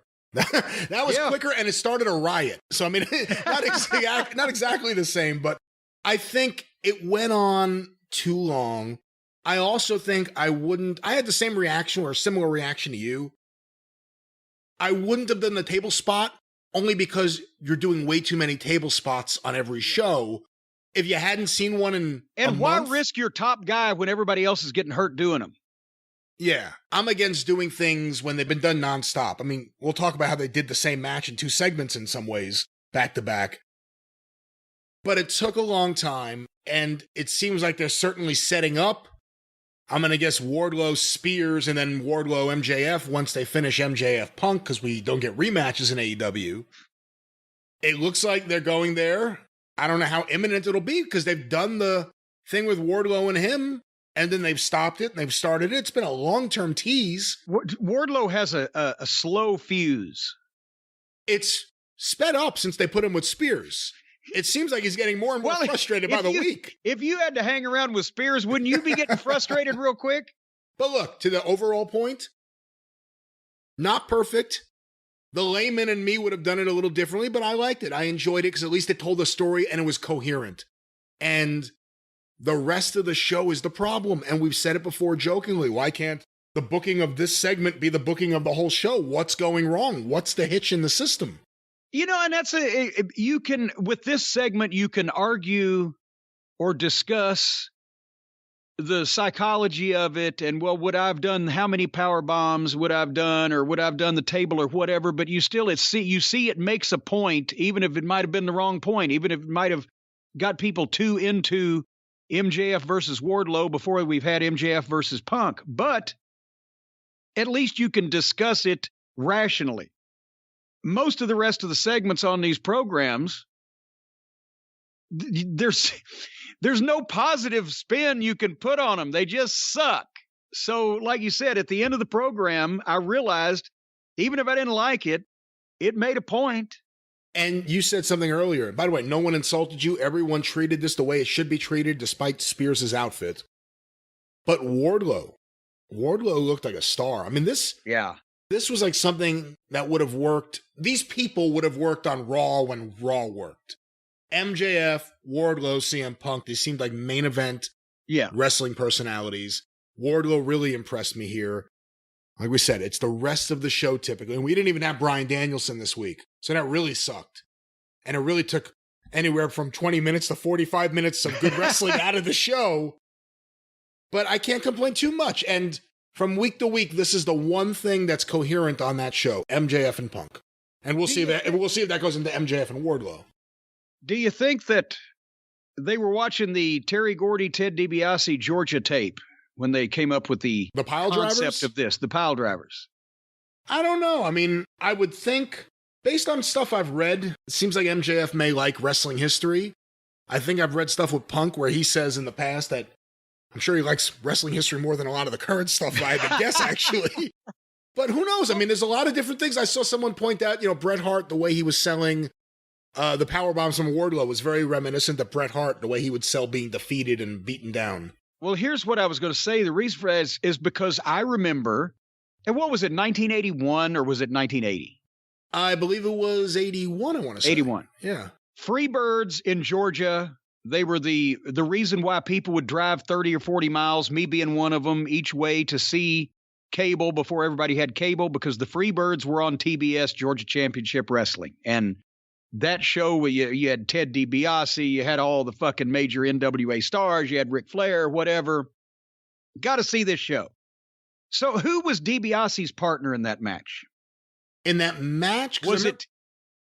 It wasn't when he was teamed with Frazier, was it? I was going to say, I don't think it was Frazier. I got to double check, because you know what? They did bring the JYD in. Let me double check who his partner was. It might have been Dog, but the point is, what everybody was up in arms at the time was they did an angle where Gordy, in this match, Freebirds versus DiBiase and, well, it was Freebirds, Gordy, and Roberts, and Michael Hayes was on the floor against DiBiase, and I think it might have been Dog. But while the referee is distracted, Gordy gives Ted DiBiase a pile driver in the ring, and he's selling like crazy. And then they're getting heat on DiBiase, and they distract the referee again, and 2 pile drivers. Holy shit. And then they boom, boom, boom, and then they distract and 3 pile drivers. And now the girls in the TBS studio are screaming at the top of their lungs to break glass because they think that DiBiase is about to die. And then that's when it happened. They chuck him out on the concrete floor in the studio, and they draw the referee's attention, and Gordy gives DiBiase the 4th pile driver on the concrete floor. And that's when he goes into twitching convulsions, and he's laying there and he can't get up. And then some of the other baby faces, I can't remember what, because they kept saying, Gordon Soley kept saying, the referee is not aware of what's happened to DiBiase. The referee would stop this match if he had seen what they had done to DiBiase. And finally, a bunch of the baby faces just ran out and fucking stopped the match after that pile driver on the floor.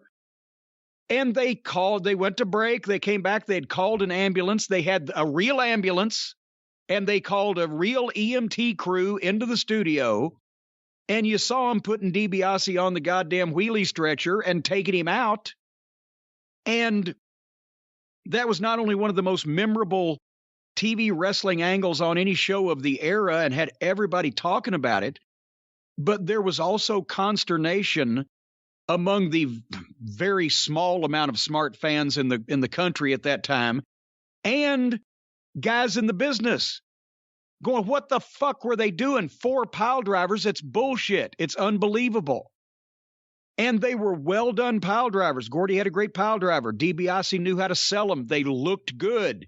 They looked like something you didn't want to take.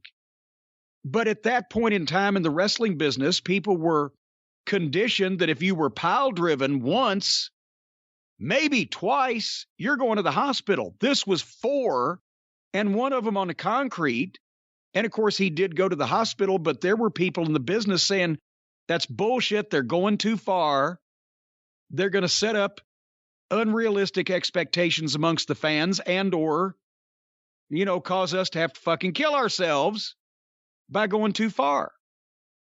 It was a debate. It was a well-done angle that put heat on the issue and got the Freebirds over even more, but it was also controversial in the business. Here is double that amount of a move, including one not just on the concrete floor, but through a table first. But the guy, instead of riding an ambulance to the hospital, he crawls back in the ring and does a small package.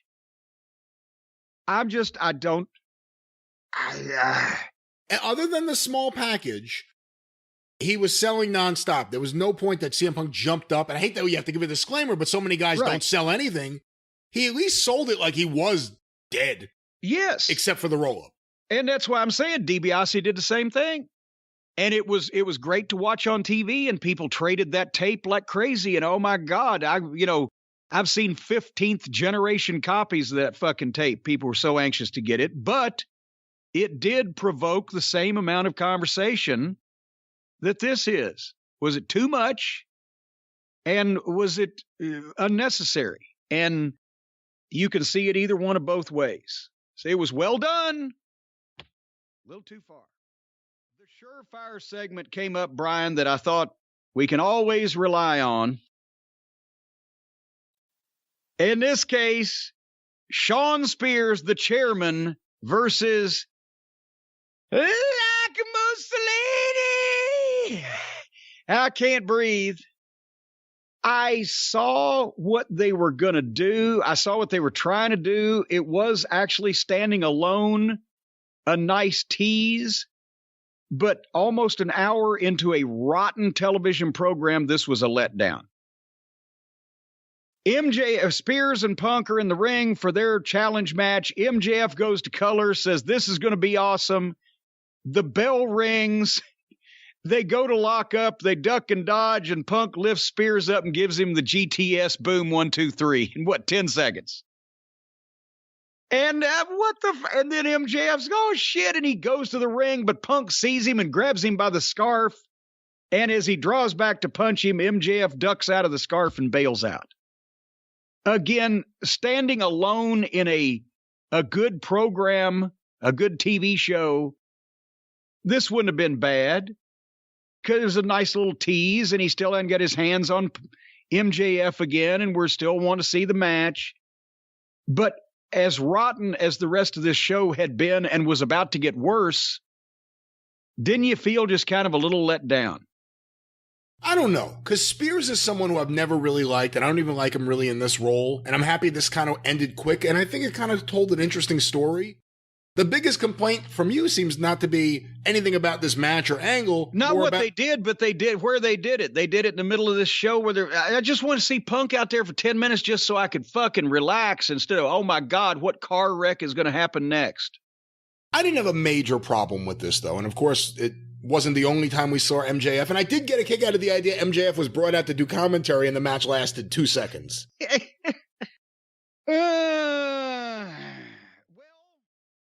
Speaking of meaning, the things you say, like Mussolini, no Coke, Pepsi. Here comes CM Punk. About time. Takes over the room, takes his time on the entrance, but it's not interminable like the WWE entrances. He's keeping busy. He's moving around. He's looking at people. And he starts talking to them. And he's talking conversationally and naturally. And he stirs the people up to want to see him fight MJF. He's got MJF's scarf on that he stole last week. It's under his jacket. When he takes the jacket off, he does promo on the cheap scarf and on Long Island. A lot of disreputable people come from that part of the country. And he wants MJF tonight. MJF comes out with the music, comes out in his suit and the same scarf. Apparently now we've seen there's a lot of these scarves around.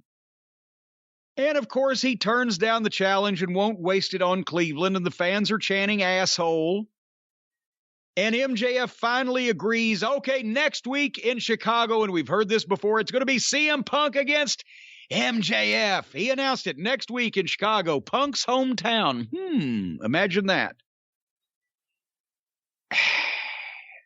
And then I know it's my boy, MJF. It's my hero, Mussolini. Brian, if I said they went too long here, would you agree with me? I would this week, yes. Yeah. Because I didn't want to paint you in a corner there, but I got to be truthful. I wrote at the point that he had announced the match, I wrote MJF is teetering on going long here.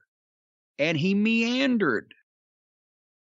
And the point that he was trying to make after he wins next week, you're going to see the real CM Punk. If he doesn't get his way, he'll sue, or he'll complain, or he'll quit like he did in 2014 when he quit here in Cleveland, and blah, blah, blah. MJF spoke too long continuously here. I'm not saying that it was bad delivery. I'm not saying it was bad material. I think it probably could have been said in a more economic number of words, to quote something that Jim Ross said to me one time. Could have been more economical with the number of words, Corny. I also think he spoke too long continuously without Punk. There was no back and forth jousting. This was MJF doing a soliloquy, and it started dragging. Not because he didn't drop his energy level. It was a little much.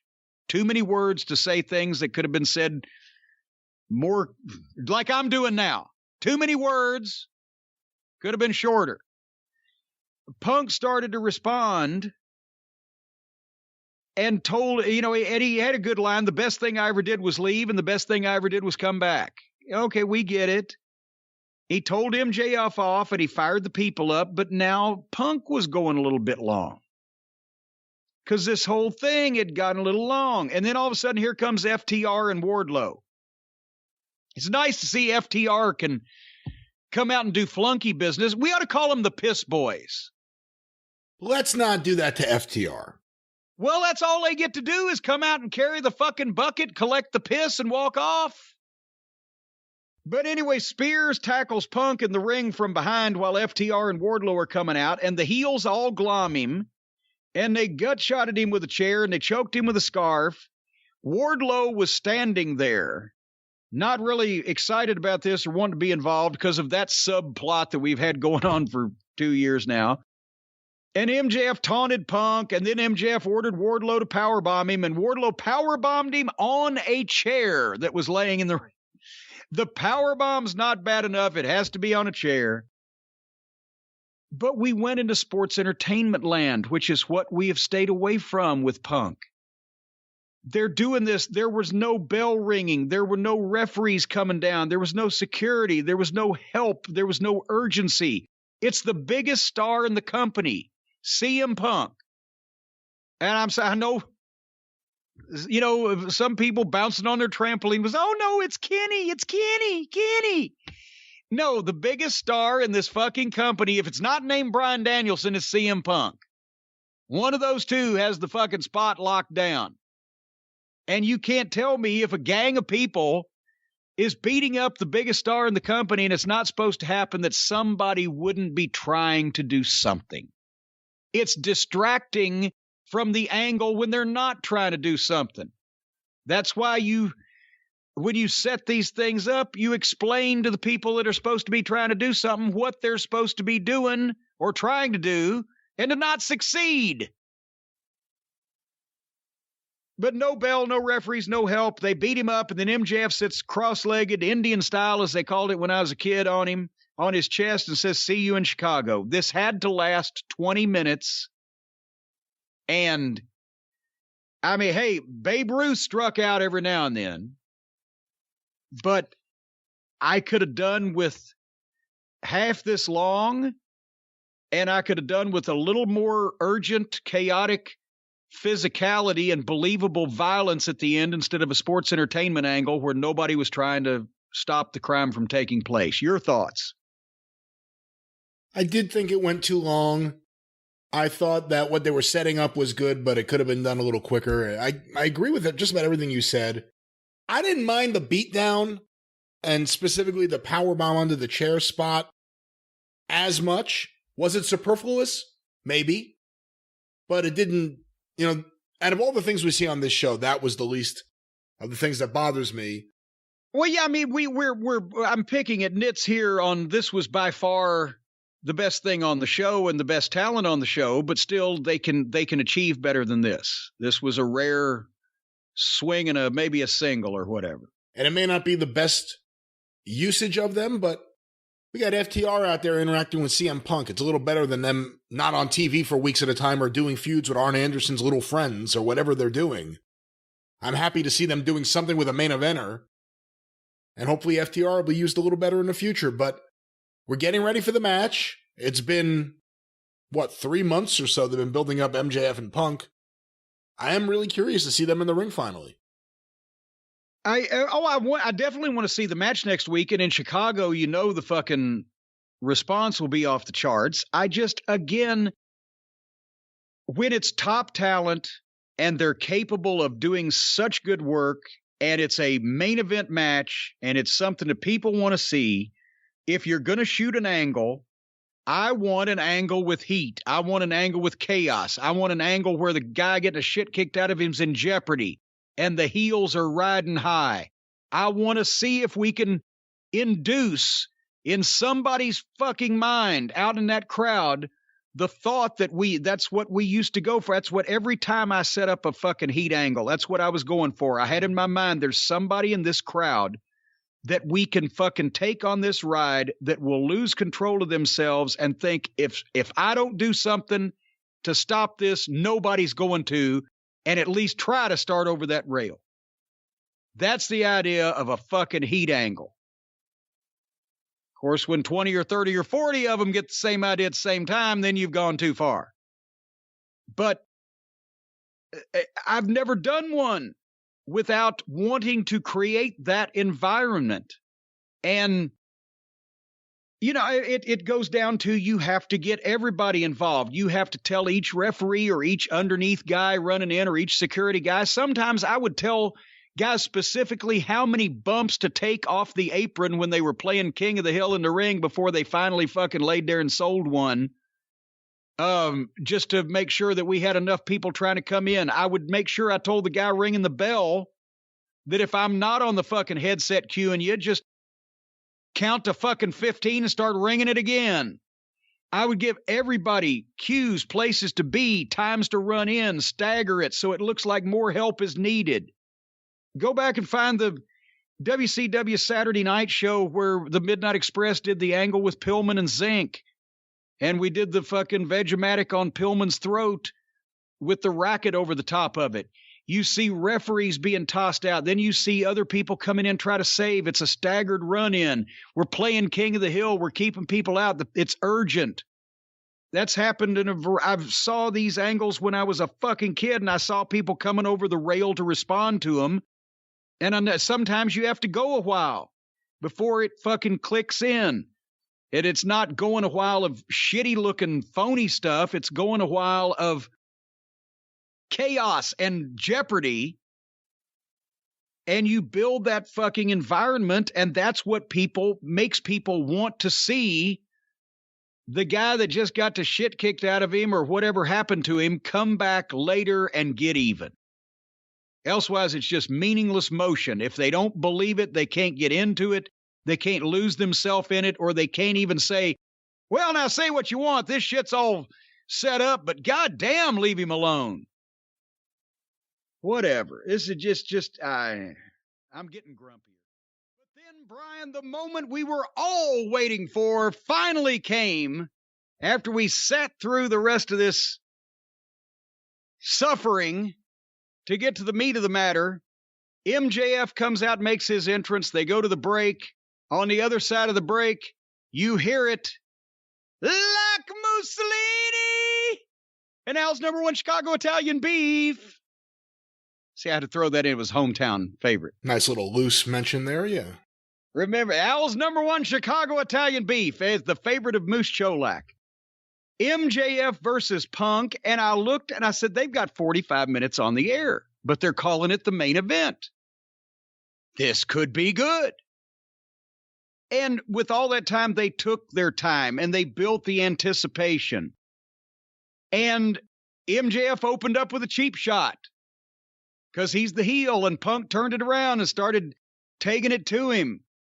MJF got tied up in the ropes, did the Terry Funk up and down. And if you notice, they had to be watching tapes for this match because they brought out all kinds of tricks and little ebbs and flows and little ways to pay homage to the stars of yesteryear.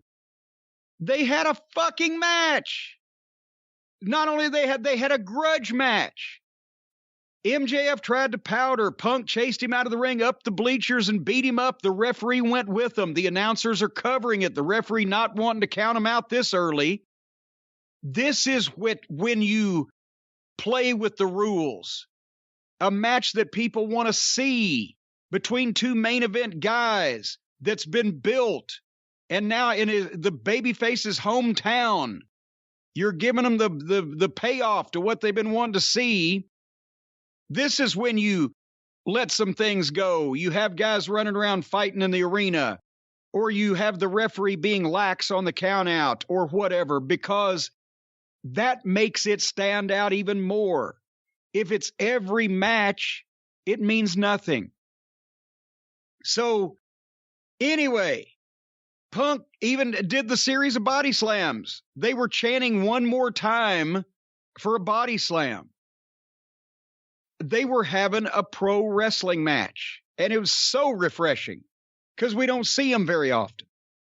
And then just a simple thing to go to the break. Punk charges, MJF moves, Punk hits the post, goes to the floor, and MJF starts heat on the arm, the left arm that he fucking ran into the post with. And they went to the break. Nice and easy to understand. They come back. Imagine that. MJF's getting heat on the arm. But Punk fights back, gets a little bit of a comeback. Went for the elbow off the top. MJF crotched him on the top rope before he could come off. Starts heat on the arm again. Every time that Punk would come back or get an opening, the people would get with it, but MJF would shut him down because it wasn't time for the big blow up yet, the big comeback. And again, they got creative with different ways to do it. Then, the one spot that I didn't like, and it wasn't either one of their fault, actually maybe partially a little bit Punk, but Bryce Remsburg, the referee, this is where you need a Tommy Young, because all of his mannerisms were so natural to what he would do. A lot of the other referees, they're not asked to get into the middle of a bunch of spots, therefore they don't have a lot of practice, whatever, but you saw where MJF goes in the corner, pulls the referee in front of him, hiding behind the referee. Punk pulls the referee out, puts his arm around him to walk him out in the middle, like, let me take care of this, and turns around, and MJF actually didn't turn around. As he's walking the referee out, MJF took tape from around his wrist and slipped it over Punk's neck. That's fine. But the referee kept walking after Punk got grabbed all the way to the opposite corner without turning around. messing with his shirt collar. It was so unnatural. It killed the spot. All Punk had to do was grab the referee and pull him out with the referee facing away from MJF and step by the referee, go like, get out of here. And MJF could have got the thing around, but the referee could have turned around within 2 seconds and wouldn't have seen it. That was awkward. Should have been quicker.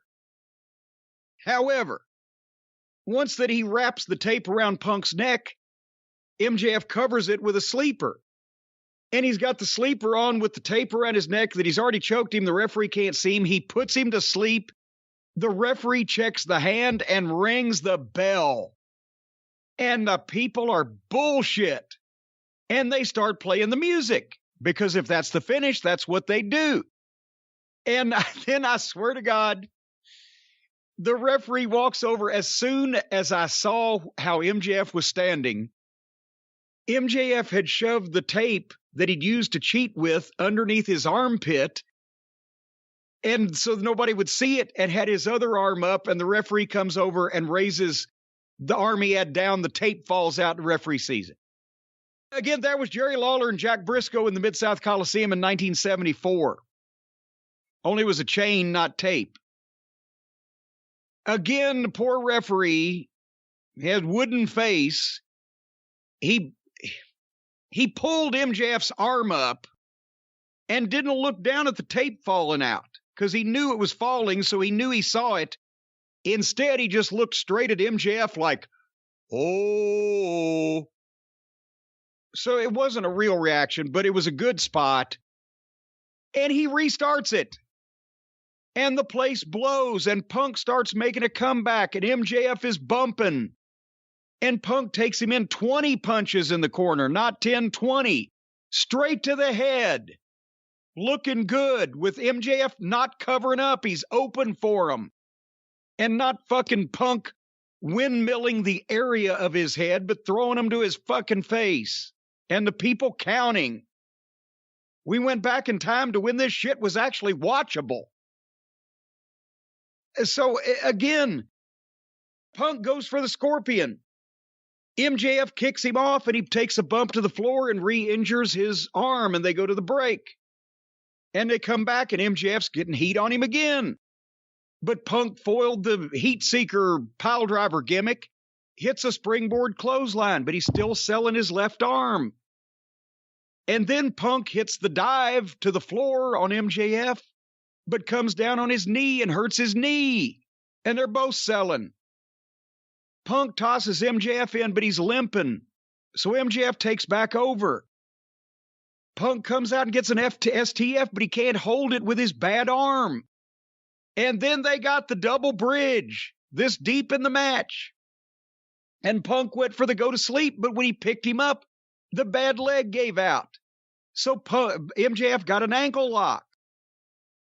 And the people are chanting, this is awesome. Because as we've mentioned, when you give them a wrestling match, they like it. They just don't see a lot of them. And then Punk rolls through and throws MJF to the buckle. They stood and traded. Punk hit that reverse Hurricane Rana. I hate those things. I don't know how people don't break their necks. But they were selling. Both were exhausted. Punk can't stand up. MJF is selling his neck now. They almost wiped the referee out, but he ducked out of the way on a roll-up. He ducked out of the way, and MJF mule kicks Punk in the nuts and gets a 2 count. And they go to the break again. Holy shit. And they're coming back. Punk is selling but fighting from underneath. MJF foils a bulldog attempt by biting Punk's finger. And then Punk turns around and bites MJF's head. And hit the pedigree, which he calls the Pepsi plunge, off the turnbuckles. But he can't cover because he's selling his bad knee. And then they both reverse tombstones, one backwards and the other backwards. And then Punk drops MJF with a kick, hits the elbow off the top. 2 count, huge pop. This thing is cooking. And then, finally, Punk calls for the go to sleep, but he's still limping. MJF rolls to the floor. Here comes Wardlow. Steps over MJF and gets face to face with Punk, and then steps back like, do whatever the fuck you want. Punk tosses MJF back in, gets in, turns to look at Wardlow, turns back. MJF nails Punk with the dynamite diamond ring, boom, and falls on him 1, 2, 3. Punk's first defeat, and because MJF had won the match that was restarted, nobody expected him to win again. So everybody was calling mentally in their minds that Punk was going to win the thing, and they swerved him there. The only bad thing, they showed a replay, which I get was set up, obviously. This is what they wanted to do, which showed Wardlow passing the ring while he was face to face with Punk. He passed the ring to MJF on the floor behind his back. The original camera shot didn't see it, probably by design it looked like, and this so that they could catch it in the replay. But while that was good, the people in the arena didn't catch it. And when MJF rolled in, he already had the ring on. When he throws the punch, he falls on his stomach and he put the ring back in his tights under his belly. So the people in the arena, I don't think they ever saw the ring. I think it would have been better if when he was thrown in, he already had the ring. When Punk gets in and looks back at Wardlow, either MJF could have come up with the motion like he's setting the ring good, or after he threw the punch, he could have taken the ring off where they could have seen it and put it in his trunks before he went face down to hide it from the referee. Then the people in the arena would have got it instantly. Otherwise than that, they went 45 minutes with this thing, and I could have watched plenty more because it was fresh. It made sense. They kept things moving. Nothing was out of place. They gave us a little bit of everything. And, what a fucking little roller coaster ride there. So, again, they gave a handful of people that can do marvelous work with any amount of time that they're given. And then the rest of the show, you got to sit through to watch what you want to see. What'd you think? I thought it was really good. Took a while to get there, though. I hated the stuff on the floor at the beginning.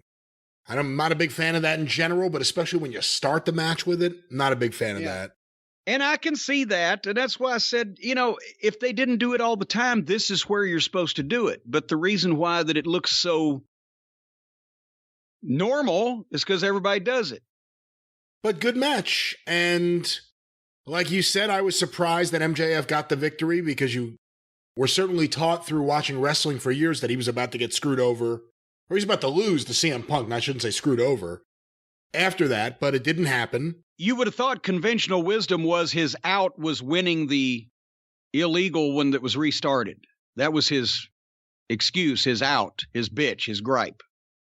Which is why this was better the way they did it like that. Yeah, I thought it was good. The only, again, the biggest problem for me may have been, I didn't like the beginning of the match.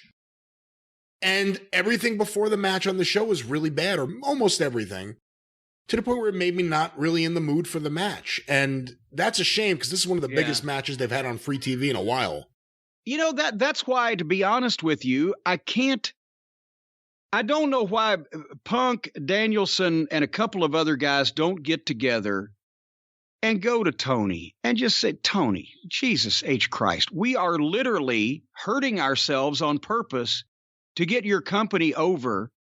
And we can't do it on a show where you've got all this fucking foolishness with all the various executive vice presidents living out their own mental masturbatory fantasies, and or have, a bunch of indie talent doing not very good shit on the program to either make people tune out before they see us, or like you were, just not in the mood to see it because you've had to sit through so much other horse shit. somebody at some point is going to have to explain to him, look, these people have been wanting to love your show since day one. They hate the evil empire. They hate Vince McMahon. They hate the WWE. And the WWE is the most boring wrestling show we've ever seen on television. Now is the time. But you can't do it with these goofy fucking little pet projects of yours. And you need to get somebody to write a television program that knows how to write a television program. These are your faults, Tony. Thank you for starting this company and giving us all a place to work and giving the fans hope that there'll be some other kind of wrestling besides the WWE. But you're shooting yourself in the foot by not having people that know what the fuck they're doing in positions to be able to do it. And that's why, again, we've said it for every week. The WWE gives them every advantage, hands them loaded weapons, hands them all the stars they want, and they say, God damn it, we don't care how bad you want us to kick your ass, we're still going to do television shows that are rotten to the average wrestling fan. If you are not convinced and committed to watching and liking AEW television to the extent of all, you've just decided to forego all reason and all logic and your eyesight and everything, and this fake stupid stuff isn't happening. That's the only way that you can possibly excuse this. So I mean, it's we're 2 years in now, and even if somebody can make the case that, oh, there wasn't enough available talent, even the guy's a fucking billionaire, he could have found the available talent 2 years ago, that it's different now. And still the one joke guy with his hands in his pockets. And still, I won't say thankfully the one is injured, but still we have an ongoing invasion of Japanese schoolgirls because of one of the EVPs. The other one can't keep his wife out of the goddamn ring, even though people would rather give a kidney up than see Brandy again. It's chaos because nobody's in charge, and there's no one view here. There's no one vision. There's no one person dictating the logic of this universe. It's like if the biggest movie studio in history decided we're going to sign 40 movie stars, and we're going to let them decide what kind of movie they want to make, and we're going to give them 10 or 15 directors just to see if we can keep them from walking off the set accidentally. What would it turn out like? Be a fucking mess. That's what this show is. It's a mess. There's elements of greatness with the people that are capable of doing it, and then it's insulting, embarrassing, or just plain rotten for the people who aren't. And we all know who all those people are. It's disheartening, Brian, to see somebody this close to, if not putting the WWE out of business, obviously, certainly that's not going to happen, at least just having a better, consistent product. But whereas the WWE is just kind of flatlined, and it is what it is for the most part, AEW can soar with the Eagles, and the next segment they can scratch with the chickens. And it's even more frustrating when parts of the show are good and the rest sucks than when it all sucks. There's hope. They can't see how to do it. I don't know. Anything else you want to say about this program? Not really. I guess I'm glad also they didn't go with an easy or lazy way of paying off the MJF Wardlow thing. They're still prolonging that, and everyone probably expected him to turn on MJF there.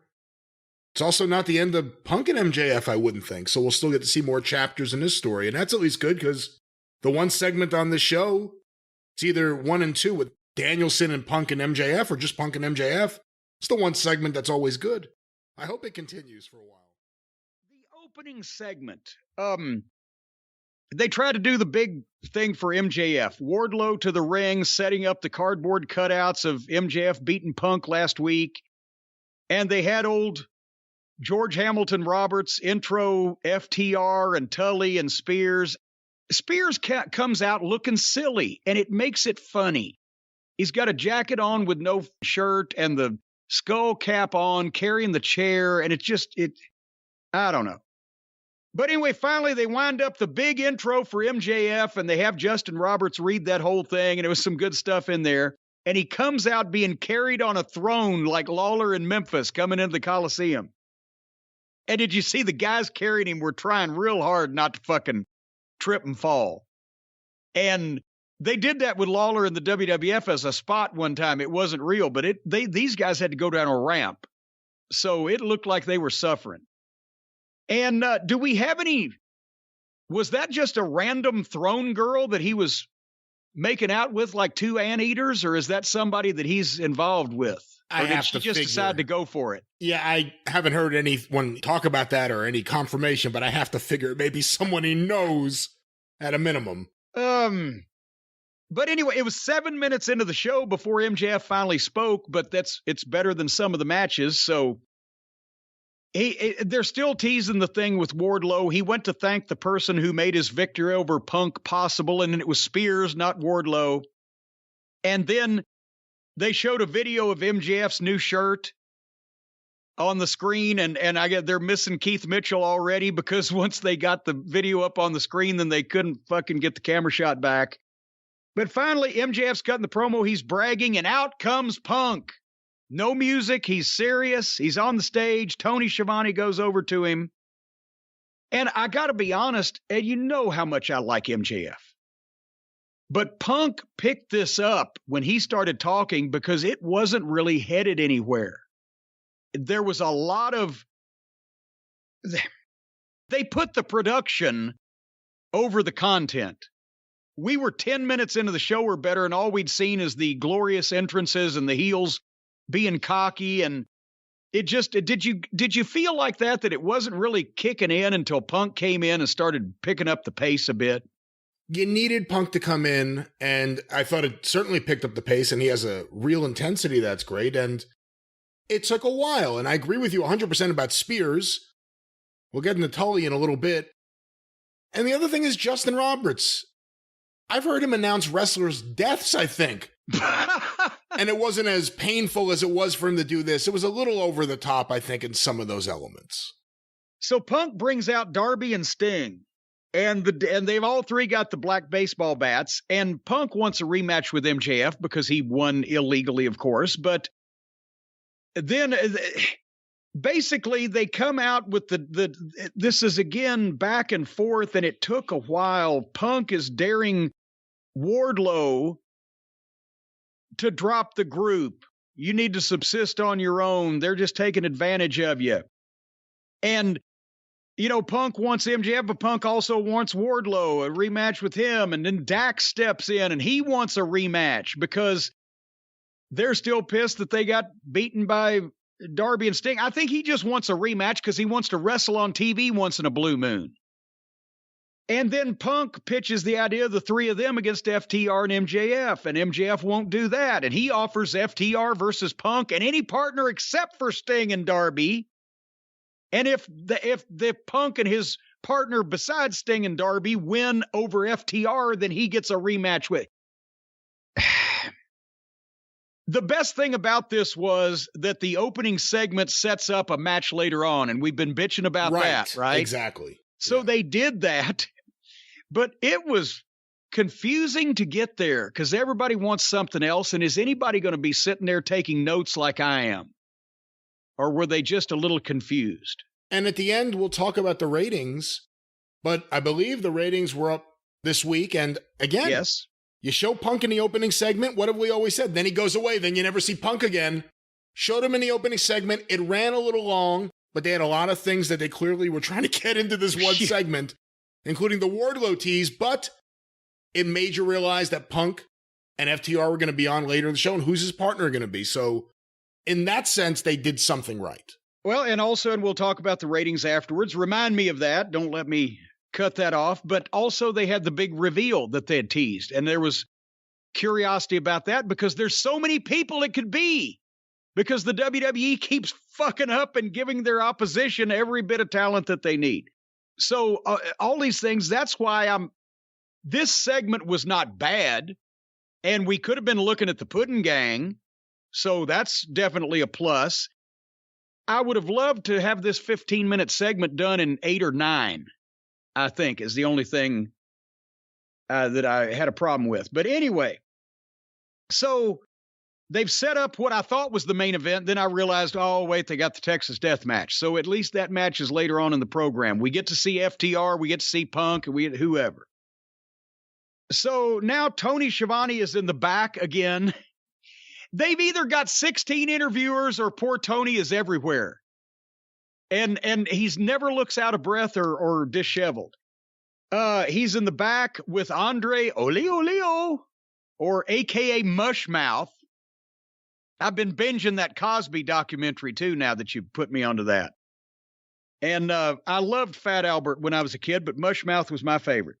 Anyway, why are they portraying Andre as a complete blithering simpleton?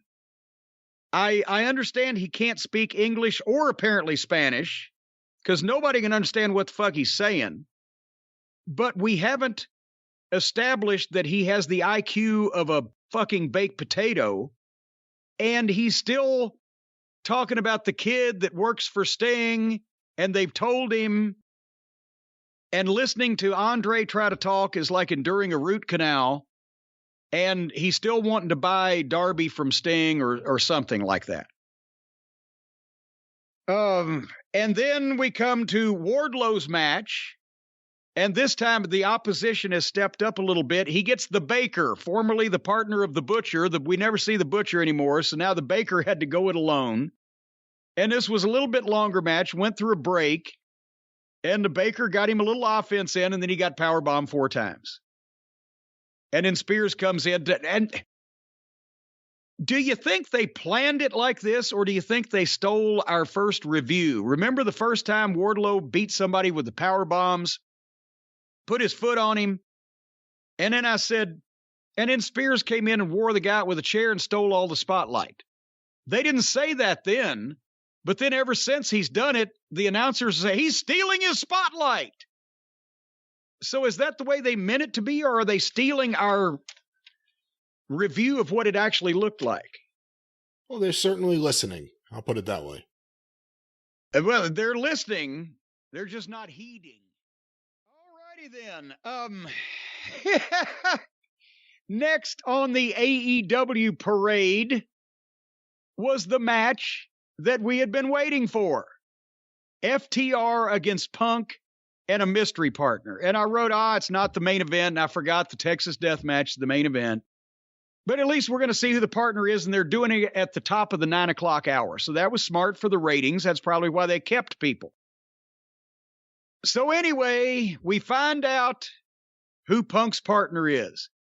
Like Mussolini with Moxley. It's Moxley. So, all right, I said, okay, this is going to be the ultimate challenge. Can FTR and CM Punk make this guy have a wrestling match? That was the challenge.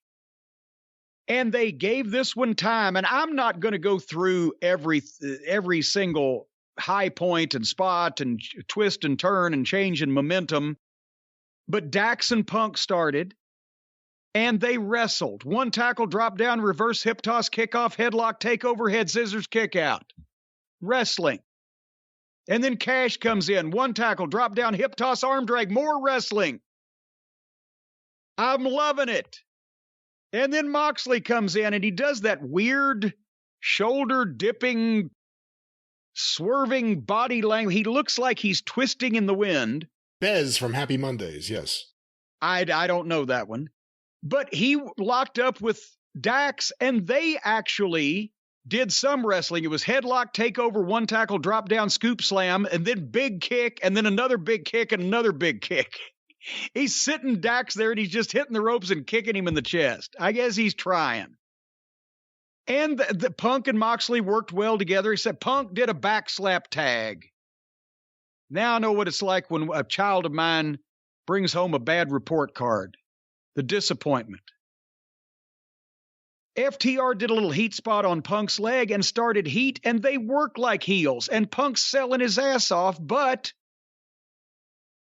it was just a false set of heat because they wanted to give Moxley a comeback and then get the heat on him so Punk could have the last comeback. But as a result, they only got like 1 minute of heat on Punk's leg. And then when he tagged Moxley, Moxley made a comeback, but there wasn't that much reaction because the heat was so short. And then they go into a four-way, and both the baby faces did dives, and they all fell down. They went to the break. Somehow, during the break, well, I don't say somehow, they got out there, but during the break, they replayed it on the other side. FTR picks Moxley up and double belly-to-back suplexes him through a table at ringside onto the concrete floor as a heat spot. The referee is counting, and he pops up at 9 and rolls in. He beats the count back in, but they start the heat on this fucking guy in a regular tag match by double suplexing him through a table on the concrete. So now he can sell. Moxley is hopeless. If it was FTR's idea, say, hey, we'll start the heat on you by giving you a double back suplex through a table onto the fucking floor. If he had any idea of what the wrestling business was, he would have said, are you out of your mind? Cut me off with a knee to the back and let me fucking sell. But it's all got to be the garbage, indie, modern, outlaw, goofy wrestling. Anyway, at one point, I thought they were going to do, and they still may come back to it, I thought they were going to do some kind of turn with Moxley and Punk because Moxley atomic dropped Dax, but Dax reached back. I think that's where he blind tagged, right? And then, but he suplexed Cash and went to the corner for a tag, but Punk wasn't there because he'd been distracted and then nailed off the apron by Dax. So I thought, oh, Moxley's going for the tag. Punk's not there. There's going to be, but they never mentioned it again. Did you see FTR give Moxley the Vegematic? Yes. Just barely. I love you, boys, Dax and Cash. I know you watch the tapes, but there's a reason why that it looked so good when the Midnight Express did it, and one of those reasons was Stan Lane's incredibly deep squat. His legs were fucking powerful, and limber, and he could do a deep squat. Also, Moxley's legs were in the wrong place, guys. If you want to go back and look at the tape while I'm saying this is all the listeners out there, just talk amongst yourselves for a second. I'm talking to FTR. When you pick Moxley up for the bear hug to squat down and lean him out, his legs went around your back. I've mentioned this before. That's the wrong place. You need to have the guy up in a bear hug like you're going to hold him there for a while, the old spot where you hold the guy there, and he puts his shins, folds them up and puts them on your thighs. Once you got the guy in the bear hug and his shins are folded up on your thighs, then you squat down as low as you can and lean the guy straight out. And that's why Stan's deep squat came in handy, because then when Dax would come off with the leg drop, all Cash has to do is let go and Moxley lands flat, falls right out of his arms. Because Moxley's legs were around Cash's back, and then Cash didn't just drop him flat, but stumbled forward onto his knees because he doesn't have that deep squat. It kind of kerflucked up there. And Cash should have been a couple of feet farther out and toward his back about a foot.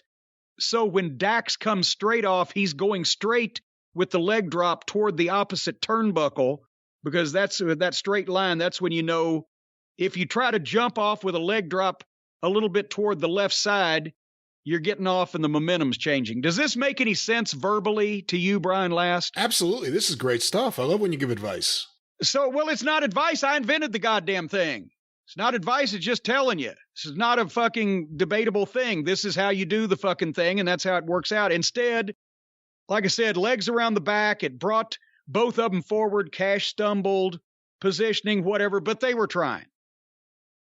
Then Dax missed the elbow off the top rope, and Moxley clotheslined Cash and hit a shitty hot tag because the heels were tagging too almost simultaneously. He didn't lay there and sell and let the fucking heels tag, so the fresh heel comes in and tries to go after him, and then he evades that guy. And then both the heels are in when he dives and tags Punk so that Punk can come in, and both the heels are ready to feed. But it was a simultaneous tag, and I give up on hot tags. The people popped anyway because it was Punk, and this set of heat had lasted a while, but I'm tired of trying to advise people on how to do a hot tag when nobody is getting it anymore. And it's fucking ridiculous. Having said that, Punk made a comeback while still selling his leg from the brief heat from earlier, and it was great. Because now we know why the guy's not just 100% now. And then they even did a doomsday device, Punk and Moxley, which it was a 2 count, but they got it in. Here's another thing. Cash gives Moxley a spinning DDT on the floor. And he's going to be back up in a second. You can't kill Moxley. They hit Punk with the bell and a brainbuster and got a 2 count. Then they got more heat on Punk and hit the big rig on him, but Moxley saved. Then everybody's selling. And we got the double 1-2 in the ring with all 4 guys. This has been a good tag match, except for the picadillos that I've just picked out. This is far and away one of Moxley's best matches he's ever had because they weren't fighting on the floor. There wasn't all the goddamn plunder in the ring. He was actually wrestling. And they gave him time so that they could do what they needed to do without rushing through it. And there was no trampoline business going on. I'm picking at nits because if it was the grade schoolers and the pudding gang out there, I wouldn't give a shit because they're hopeless. But since these guys, except for Moxley, are all top fucking guys and some of the best in the world at what they do, I'm giving constructive criticism. So it was a great match up to that point, especially for AEW, because there was more professionalism than normal. And then everything started going sideways when poor Tully got in the ring. Ooh. Because Punk gets a submission on Cash, and the referee, Aubrey, is with the other 2 guys. And Tully rolls in, takes his suit jacket off, and starts swinging and swatting Punk with his suit jacket. He didn't just do it once to distract him. He does it several times. And I'm at a loss. If Punk has a submission hold on my guy, the referee's back is turned and the referee's busy with the other people in the match, and I'm the manager, wouldn't I come in and haul off and football kick Punk straight in the face to get him to let go of my fucking guy? Or would I take off my jacket and swat him in the head with it? I don't know what this was supposed to be because, yes, Punk let go of the hold and stood up, and there Aubrey turns around, and there's Aubrey is standing there staring at Tully in the ring, staring at Punk. So why did they distract the referee for her to just turn around and see the manager still in the ring? And then Punk goes to pick Tully up Tully swings, Punk blocks a punch, and goes to pick him up in the fireman's carry for the GTS. But did you see what went wrong? I'm sure you could pick it apart from what actually went wrong, but I saw what happened where he shouldn't have, they shouldn't have done this to begin with, but whatever.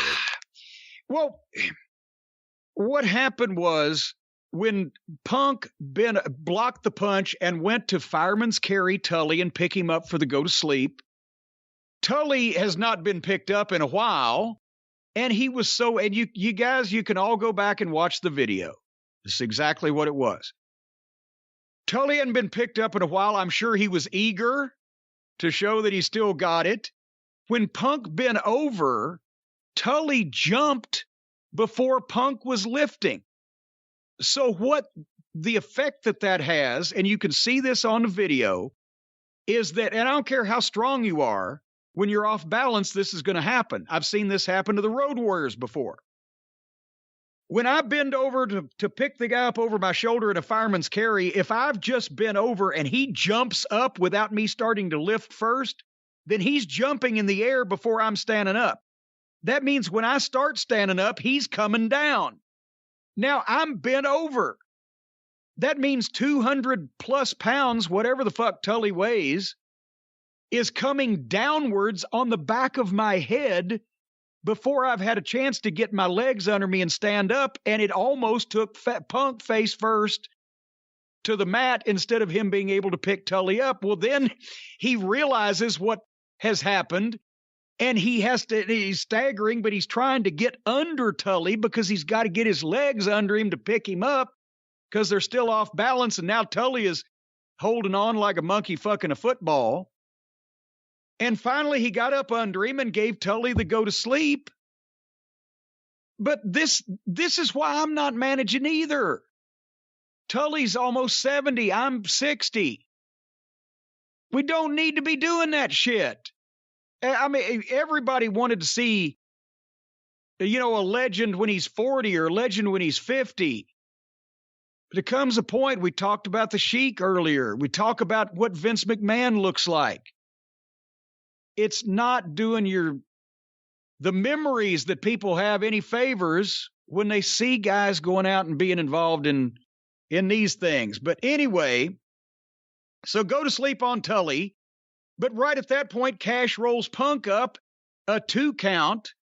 That was a nice little false finish there, but then suddenly Punk and Moxley both just spun FTR up and hit both their finishes on both Dax and Cash at the same time. Covers simultaneously, 1, 2, 3. They beat both of them right in the middle of the ring. So again, if FTR had come in and got the Keith Lee treatment and got win after win on television a year and a half ago and established themselves as what they are, the best tag team in the business, and then won the championship, which they did, and then defeated the Young Bucks the first time around and made the Bucks chase for it, then they would have been established.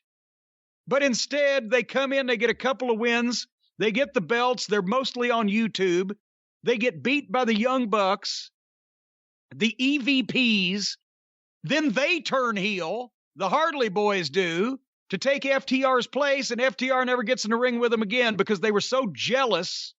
I'm talking about the Hardy Boys now. They were so jealous that a lot of people were saying FTR were the best in the world. They brought them in specifically to beat and bury them and then switch heel and take their spot.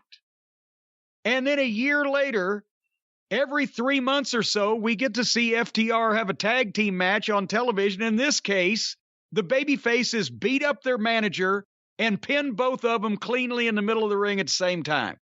Why didn't you piss in their mouths while they were down there? It's not Punk and Moxley's fault. FTR should already be over because they should have been booked properly. And then they're a joy to work with. I'm sure everybody in the company wants to work with FTR because they know that they'll be taken care of and not get hurt and not have to go through foolish, silly cartoon bullshit. But it was a great tag team match, and Moxley was even bearable. And the finish would have been great if FTR had come in and gotten over or been pushed a year ago and now could do this and still keep their heat. But they didn't, and they weren't, so they can't. Closing thoughts on this match. I liked it. Good way to use Moxley. Keep him out of a singles match. Put him in there with Punk. Also, a minor thing, but I like the fact that they established that Punk isn't Mr. Popularity in the dressing room. Who's he going to get to be his partner? He's getting along with Sting and Darby. We know that relationship. It's played out on TV. He has put over Moxley. He did that promo when Moxley went to rehab talking about Moxley. So it's established that he at least thinks about him and cares about him. So it makes sense that they would team up. I know it's a minor thing, but I like that when you stop and you think about it, Bill Watts style. How did these two get here? Why are they teaming up? It makes some sense. Tully shouldn't be. We've been saying it for months now. Tully shouldn't be a manager. He can't do a good promo anymore. He can't do anything physical anymore. It's almost like Jim Herd knew. The abilities are gone. No, I was 33 I years know, ago. I'm joking. I know. Other than that, and with FTR, I'm happy we get to see them have matches. It is no coincidence that the guys who work with them end up having really well thought out matches that are good. I could do without the table spot in the middle of the match or even the ring bell, to be honest with you. But everyone knows what it is. They got Hoganed. They got brought in by the guys looking to beat them just to shut internet fans up. Everyone knows what's up. And look, the only person that could change things is Tony Khan. And Tony Khan has, for whatever reason, been happy with the way FTR is booked. Go figure. Who knows? Well, no, but also he can't tell anybody what to do. He has no authority because he has no balls because he's not in charge. He's the boss. He pays everybody, but he's not in charge. If he was in charge, well, if he was in charge, it wouldn't probably be any better because he doesn't know what to do. But fortunately, he's not in charge. He can't tell anybody what to do because they won't listen to him because he's a fucking mark. That's why they need a fucking authority figure that knows what to do and that gives a shit enough to tell them. The program started off differently. No Mussolini! Just Punk sitting cross-legged in the ring. What they used to call it Indian style when we were in grade school. Everybody sit around the desk Indian style. We're going to have cookies. They don't call it that anymore. Now what style is it now? Doggy style? Crisscross applesauce. Crisscross applesauce. Because of the way your legs crisscross. Yeah, but where does the applesauce come from? It just makes it all rhyme. I think in that case, the child may need to be sent home if he's producing applesauce by crisscrossing his legs. Possibly a medical fucking issue there. I don't know, though. Who am I to decide? I'm not a pediatrician. Start one of these fine Sprite Zeros. If it was Dr. Pepper, you'd be a pediatrician. So anyway, Punk started this show out. He looks directly into the camera. He speaks to the people. He sounds like it's coming off the top of his head. It's conversational. Gets to the point. He's talking about old shitty little Max from shitty little Long Island. Thought you might get offended there. He's just doing a promo. He doesn't mean it. Well, he does, but nevertheless. It's a rematch is what he's talking about. He wants that rematch with MJF. Wouldn't you know who won the pony and when this rematch is going to come up? March 6th at the Revolution pay-per-view. Well, that is convenient. And he was sitting there with a little gift box in front of him. And he again, a good promo. And then he unwraps the gift box because he's been saying that MJF, and this is this tied together perfectly. He's been saying that, or MJF has been saying that he's better than Brett in Calgary, better than Punk in Chicago, better than Piper in Portland. So Punk unwraps the gift box that's sitting there in front of him and pulls out a dog collar and chain. Okay, you want to be better than Piper in Portland? Well, and I mean, he didn't even need to explain it for this crowd because they're the smartest of the smart. And I jotted down, hopefully history will be recounted. And then, yes, Tony Schiavone started to, that reminds me of Piper and Valentine. And then gave no details whatsoever. But later on in the program, they covered it a little bit with the announcers talking about it. But Greg Valentine, I would imagine, is available. Yeah, remember he was there when they had the last dog collar match, wasn't he? Oh, that's right, he was. So instead of bringing him to sit at ringside and look like a fucking bump on a log, why don't they just take a camera and let him do a couple minutes talking about how that, they were never the same after he and Piper and, Piper's eardrum and it was so dangerous and blah, blah, blah. They can't show the footage. That's owned under the auspices of the WWE now. But for the sake of people who either weren't born or haven't seen the match from 1983. 80? Well, I was going to say 82, 83. They haven't seen the match 40 years ago. Just tell people. Fill them in. But anyway, so he calls MJF out to the stage to answer. And when MJF comes out there, Punk shows him the picture of a 14-year-old or 12-year-old, whatever age he was then, meeting a 14-year-old MJF meeting CM Punk, which was a great touch. It's a legitimate picture. And the people start chanting Punk, and MJF goes to fire back at him and is rattled and can't think of anything to say. For the first time in history, MJF can't speak and throws the microphone down and leaves. And now we get like Mussolini with extra chain. But that was a good segment. It didn't go too long. It was good at this point for MJF to be speechless because he never has been. Punk set the fucking stipulation up, and it makes sense. You understand where it came from. Not like a Texas death match that's not really a Texas death match to start a rivalry that's not really a rivalry for a world title from a champion that's not really a champion, blah, blah, blah. This worked. It made sense. Now we want to see Punk and MJF dog collar match. And where he's going to leave MJF's blood all over the ring on the pay-per-view. It's wrestling. Imagine that. What'd you think? Thought it was good. Thought it was really good. Maybe a little too long, especially considering how many other long promo segments would end up happening on this show, including right after this. I liked it. I'm intrigued by, we've never seen MJF just walk away. What's the reaction going to be next week? They're running out of time. Not running out of time, but there's only a few more episodes before the pay-per-view. There's going to be some sort of reaction. He's got to get some heat. Yeah, I mean, they're not going to just leave it at that. So this has been the one feud that week to week has made sense since the beginning.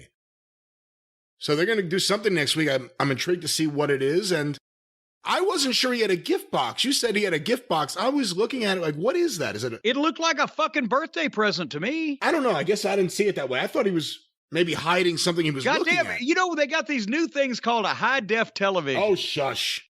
I saw what it was. I didn't recognize rabbit ears. It was the picture was snowy because you had to turn the fucking antenna. If I could find someone to fix tube TVs, I'd be in heaven right now because I got some good stuff here. But anyway, my point was going to be, there were a few points where, because it went a while and he was talking more than yelling a promo, you did hear some fans acting up in the background, but then he would pull them back in. And when he finally pulled out that dog collar and you heard the crowd reaction, and then just the little shit he was doing, like putting it in his own mouth to show what's going to happen.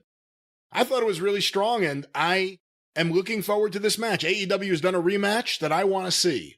And I'm really looking forward to seeing what this dog collar match, because I don't think these two guys are going to let us down. I think it means something to them too.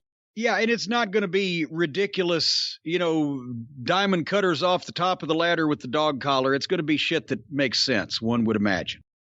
I will say you did mention that this was long for a talking segment with so much other talking on the show. That's why they should have cut down some of the other talking. Because none of it was as important as this. I agree. So, Tony Schiavone quickly in the back with Christian Cage, Jungle Boy, and Dino Douche.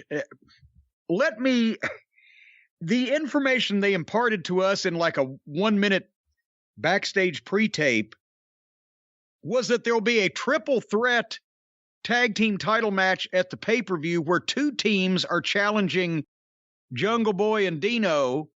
But next week, there's going to be a tag team battle royal on TV to see who, I guess, those two teams are. And in 2 weeks, there's going to be some other kind of battle royal on TV to determine something else. Is that what you remember? You got more out of that than I did, because at this point, all three of those guys, every time they talk, it's like Charlie Brown's teachers talking. I just don't hear anything else. Peanuts parents. I have no idea what they're involved with or what they're doing, and I don't really care. There's going to be battle royals next 2 weeks on TV and a multi-team tag team title match on the pay-per-view. So this is going to be a goddamn clusterfuck. I said that the match of the week between Raw, NXT, and Dynamite was Ciampa and Ziggler, right? That was the best match of the three programs. The best interview, the best segment was on AEW and came up next. Imagine that. And imagine this, it involved MJF and CM Punk. But mostly MJF. And I've seen a lot of people are talking about this on Twitter, and they're raving about it, et cetera, et cetera. But this, it's an example of, Miz wouldn't have done this because Miz couldn't do this because it would have required him being somewhat real. And Miz just is the celebrity type.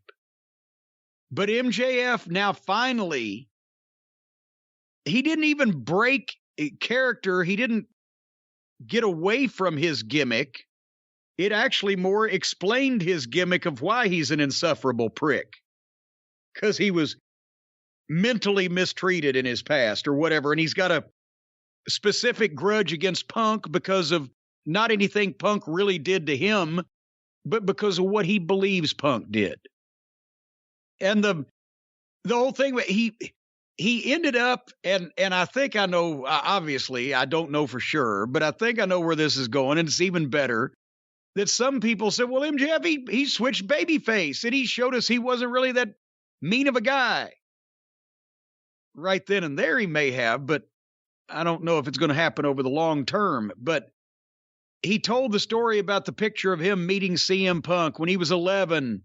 He had ADD and school was hell, but he was good at football.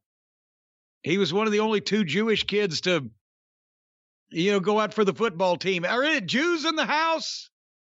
Were you in the house, Brian? I was not in the house, but I was watching live, obviously. Well, there you go. He started as middle linebacker, and his teammates threw quarters at him as hard as he could because he was Jewish. Is that a thing that people do? I can't speak specifically to that, but I will say, despite people recognizing that there are a lot of Jewish people on Long Island, we still do deal with anti-Semitism, and some of what he dealt with, according to this promo, this heel origin story, are very similar things to what a lot of us, despite growing up in either Jewish communities or communities that have a large Jewish population or just outright large Jewish communities, you still deal with this even on Long Island. But I don't get the idea of throwing money at somebody that you don't like. That's like an Arena Mexico thing, right? Well, you had a great match. We're going to throw the money. I would have been there with the catcher's mitt catching the money going, fuck you guys, throw some more. Well, usually bigots aren't smart. Well, I know what he's doing, but nevertheless. The point is he had a tough time in school. He found something he was good at, football, but his teammates didn't accept him. He cried all day, but he'd get to meet his hero that night. And that meant everything to him. And he promised himself he was going to be the best wrestler in the world. And he wanted to be like CM Punk. And he found out it was just another Friday for CM Punk, but it meant a lot to him. And then in January 2014, Punk left him when he needed him most. It was your fault, you no good bastard. So anyway, MJF went to college, but he quit to become the best wrestler in the world. And he's not going to quit like Punk at Revolution because I'm better than you and you know it. But he laid this whole thing out, and you got to see it. And the emotion, and he was quivering, and he was kind of tearing up a little bit. And it's obviously, I don't know if, he made tons of money getting money thrown at him, but there was a lot of real in this. And he was drawing on, some of that and that emotion, and people started kind of getting with him a little bit as far as, just feeling sorry for him. And all of a sudden when he's done, here comes Punk, no music, just coming out with a concerned look on his face. And Tony Schiavone, he's trying to help, but did you hear him say, I've got 5 kids. ADD is no joke. Fuck, he's got 5 kids. Fucking sexual addiction may be no joke either, Tony, for heaven's sake. As Arn Anderson said, you got enough cum in you, Schiavone, to shampoo a buffalo. But anyway, Punk comes in the ring with no microphone and just looking at MJF and says, is that true? Is that real? And MJF walked off on him. And Punk's sitting there going, maybe, is this guy for real? It creates questions. It was fucking good. And now it's more intriguing. Now does Punk believe that maybe he had something to do with making this guy act this way toward him, whatever. Was it me?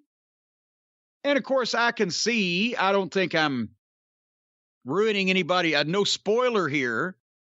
The best way for MJ, and of course, what I predict may not necessarily happen because I can just see it making the most sense, but MJF at some point when he beats Punk, which he probably will, then he revealed, yeah, you fucking idiot, you fell for that whole fucking line of shit. I was the one running the goddamn football locker room when I was in college. Fuck you, or whatever.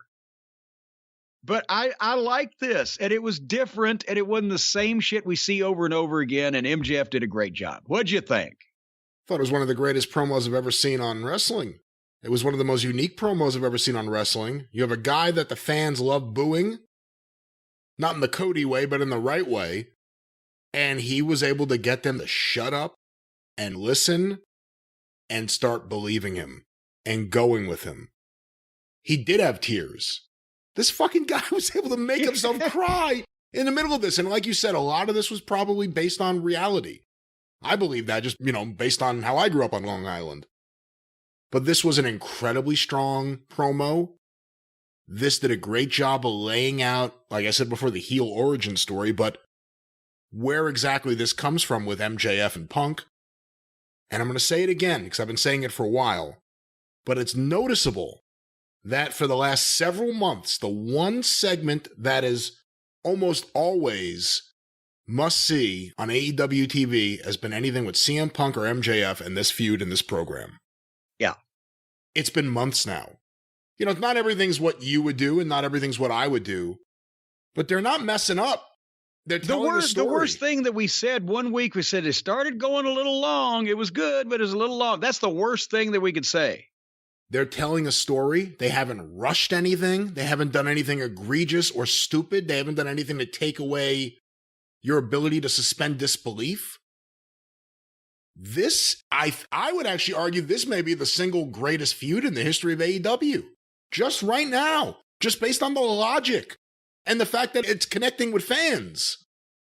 The dog collar match is going to be a big test, but I'm sad this feud's going to have to end at some point because the only thing that'll make it better is if each guy now goes to have another feud and those two segments become the good segments on the show. But this has been one of the greatest feuds in modern wrestling. This has easily, I think, been the best feud in AEW. Not feud amongst the executives, but actual feud on camera. I think MJF has to win the dog collar, and I think they come up with a third match that, if not Punk's specialty, I don't know whether guys even have specialty matches anymore, but something that Punk deserves to get based on what happens in the dog collar. And then Punk can get his fucking win, but MJF has already beat him twice, first 2 times in a row, and has been elevated in somewhat of a moral victory, you might say. So yes, Punk would win in the end, but it wouldn't be the Jericho one more match, kid. It would be, okay, I put you over and I put you over again, and now I'll get it, but you're more established. I think that, that hopefully they're looking towards something like that. And this whole feud has done nothing but establish MJF in ways that Jericho feud completely missed the mark. You want to talk about Punk here? Punk was great. Like you said, no microphone. Hit the ring. You look at his face. His face told the whole story. You could have watched that scene on mute. You would have known what was going on. You can't wait to see what's going to happen next. This has been the best. This has been the best thing they have there. And the only question I would have for you is, and someone's going to tell me I'm wrong, but I'm trying to think back in my head. I know he lost to Jericho, but that wasn't a pinfall. Do you give MJF his first ever pinfall loss at AEW to CM Punk? I think he would, at the point that Punk has earned it, which if he puts him over one more time, he has.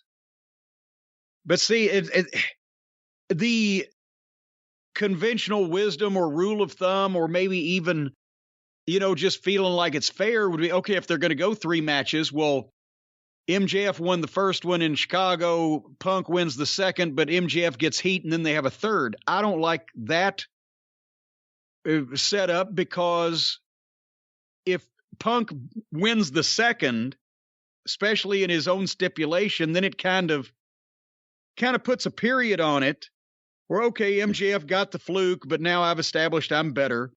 If MJF wins again in the stipulation that Punk came up with, whether fair means or foul, then it's like, wait a minute, shit. We didn't think it was going to go this way. Why should there be a third match? MJF's already beat him twice. That's what he's saying.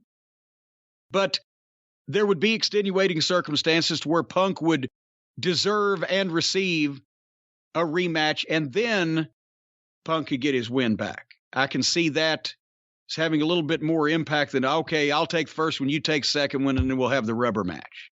The other intriguing thing is, going under the assumption this feud eventually will have to come to an end, and it seems like they've been teasing the MJF Wardlow thing. They're either going to pull that now or they may wait a little longer. We're not even sure. But that's a possibility for MJF. What do you think they do with Punk next? Hopefully anything Punk wants to do, because so far I would have bet that he's been picking most of this and he's done a good job. I hope we don't see MJF versus Wardlow in any kind of series of things. I think MJF needs to introduce another stooge beholden to him to fight Wardlow to get Wardlow over, because if they went straight from Wardlow turning babyface to Wardlow versus MJF, you're either going to beat Wardlow, that's too soon, or you're going to beat MJF, and that shouldn't be done except rarely. So there's going to be a little issue there with what the fuck goes on. With Punk, I mean, I can't predict, because they just, like with Adam Cole and Adam Page, just pick shit out of the blue, except with Punk having more control. That is interesting, because he's worked with a variety of guys. I don't know. Who would be good to be next? I don't know. Well, maybe we'll find out. Here it came. Thank God. Even if there is a God, thank God for this. I had seen so much rotten wrestling from all these companies. I was about to give up, and it was redeemed in one segment. Like Mussolini! Being serious. He came out with a game face, a no-nonsense entrance. After MJF's promo last week, the question on CM Punk's mind was, am I the bad guy? Now, I'm going to pick at one thing here at the start, and then I'm not going to pick about anything else about this, because it was fabulous. But we had to sit through 30 minutes of that goddamn stinky battle royal. They couldn't have taken 2 minutes off of that and done a package to refresh the comments that Maxwell Jacob Friedman made the previous week. For anybody that missed it, or anybody that just might need a little reinforcement, not the whole segment, just the pithy parts. They used to throw quarters at me. I believed in you. You left me. That type of thing. They could have done that and then brought Punk out, but again, inexperienced television formatters. So Punk says, until a week ago, I was sure that MJF was the bad guy. But what MJF did took courage. I didn't think he had it in him. But am I being gaslit? And he looked Punk. He looks at the camera. There's close-ups. You see sincerity, the eyes. This is not prearranged material given to him by someone you can believe he is saying this. It's a talent. The delivery of that. It's called being a good television personality. He believes what he's saying, and he makes you believe it too. And he said, I believe those things happened to MJF, but I'm not sure about his sincerity. There's a picture of me with Steve Austin. But when Stone Cold Steve Austin went home, it didn't make me do bad things. But MJF attacked Dean Malenko, who has Parkinson's disease, verbally buried Brian Pillman Sr. in his hometown in front of his son and family, said awful things about Darby Allin's dead uncle. And Punk says, I've found out one thing is true. Hurt people hurt people. That's fucking brilliant. all these idiots that and this fucking House of the Knights of the Thrones of the Black fucking whatevers trying to be all spooky and deep and mysterious. They get overly dramatic and gaga and you don't believe any shit and it's just written down stuff people are saying. But when you get a guy that can tell a story like this and then just break it down to hurt people. That's the motivation. That's the supervillain's backstory. That's what happened to Mr. Glass in Unbreakable, blah, blah, blah. This guy was hurt, so now he wants to hurt other people. Am I Dr. Frankenstein and he's the monster? So he calls MJF out. He said, I want to talk to you. But then he stopped talking and then he started pacing. And he paced on live television for a kind of an uncomfortable length of time and there was no music. Because if it wasn't set up and everybody wasn't waiting for their cue, it would take MJF a while to get up from the monitor where he's listening to his fucking adversary and come out there to confront him. And they gave it enough time where it wasn't just next scene. And here comes MJF, no microphone, no music. And Punk says, I used to be you. I used to be full of hate. I poured alcohol down an alcoholic's throat, et cetera, all the things he done. But too much hate will burn you up. And now it's not about you or me. It's about an 11-year-old kid out there looking up to you like you looked up to me. And what effect are you going to have on him? And Punk ends up finished up. He says, am I the good guy? I sure am trying. And sticks his hand out to MJF. And there's the look and there's the pause and the milk. And MJF comes in with the hug. And Punk's face, and he won't hug him. He's like he's got his arms spread out there and looking like this fucking guy. What? And then finally, just long enough, he's okay, I'll go for it. And he gives him the hug and he pats him on the head. And MJF backs up with that lip quivering and kicks Punk square in the fucking nuts. And he drops like a rock. That was brilliant on everybody's part. The timing and the delivery and the whole 9 yards. Then MJF gets on Punk and gives him that heat seeker pile driver, and that got a pop. And he pulls off the jacket, and there's the picture of him and Punk on his T-shirt. Here comes Wardlow and Spears. And MJF gets the diamond ring and nails Punk. By the way, did you hear as soon as he nails him, what was happening, Brian? What do you mean? What was happening as soon as he nailed him with that ring? The bell started ringing. Stop this. Ding, ding, ding. And then Punk comes up bleeding. FTR comes out. Here comes security. Security's running out and trying to stop it. They are attacking the biggest star in our company. We've got to do something. And the bell's ringing again. Ding, ding, ding. And FTR is knocking off security, blocking them off. Again, I will give a little bit of a tip. When you're sending the security or the minions to it's always better if they get to the ring, but not necessarily in it. Instead of stopping them at the entranceway, it creates a better picture of chaos around the ring if FTR and the other heels get right in the ring and are at the ropes, and as people try to come into and down to the ring, they're playing King of the Hill, knocking them off the apron, won't let them get in. It's easier to see all the action at one point at that time. I'm picking at nits here, but this was so good. A little fine-tuning. Then they get the dog collar. And they're hanging Punk with the dog collar, and he's drenched in blood, and they're ringing the bell, and security has been dispatched, and the heels are in charge. Here was some fucking chaos. And then MJF gets the microphone right in his face, and Punk can't see, and he's bleeding, and his eyes are bugged out, and he's coughing or whatever the fuck. You stupid old man. The greatest trick the devil ever pulled was convincing people he didn't exist. I'm the devil. Which I think, was that an old Punk promo from somewhere?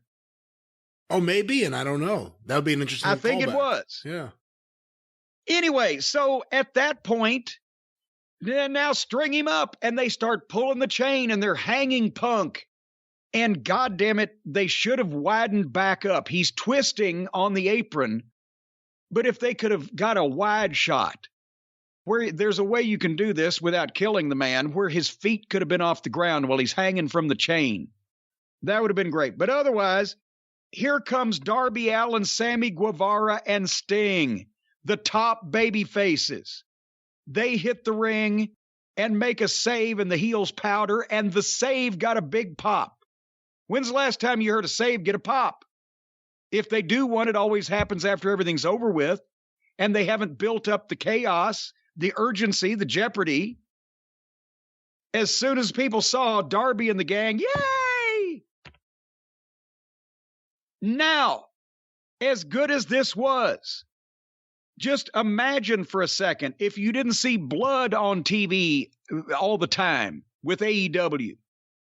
If you didn't see angle after angle in every segment all the time with every company. If this was not only perfectly done like it was here, but unusual and didn't happen multiple times in a segment where there's just these ridiculously long beatdowns and heat segments and etc. just over and over. Imagine what kind of impact this would have had, and then realize that's the kind of impact that Angles had before we got to this point where everything has been so overdone. That's why people in the crowd would lose themselves and try to get over the rail to help. That's why tickets would be sold for the event, or pay-per-views would be bought for the event that this issue is going to culminate in, because it would register with people because they didn't see it all the time. And it was not only well done, but unusual. We have to imagine that now because we don't live in that world anymore. That's why most of the time, even these things, even the ones that are well done, they don't work because it's not different. But this was the best segment, again, of the entire week of any wrestling promotion.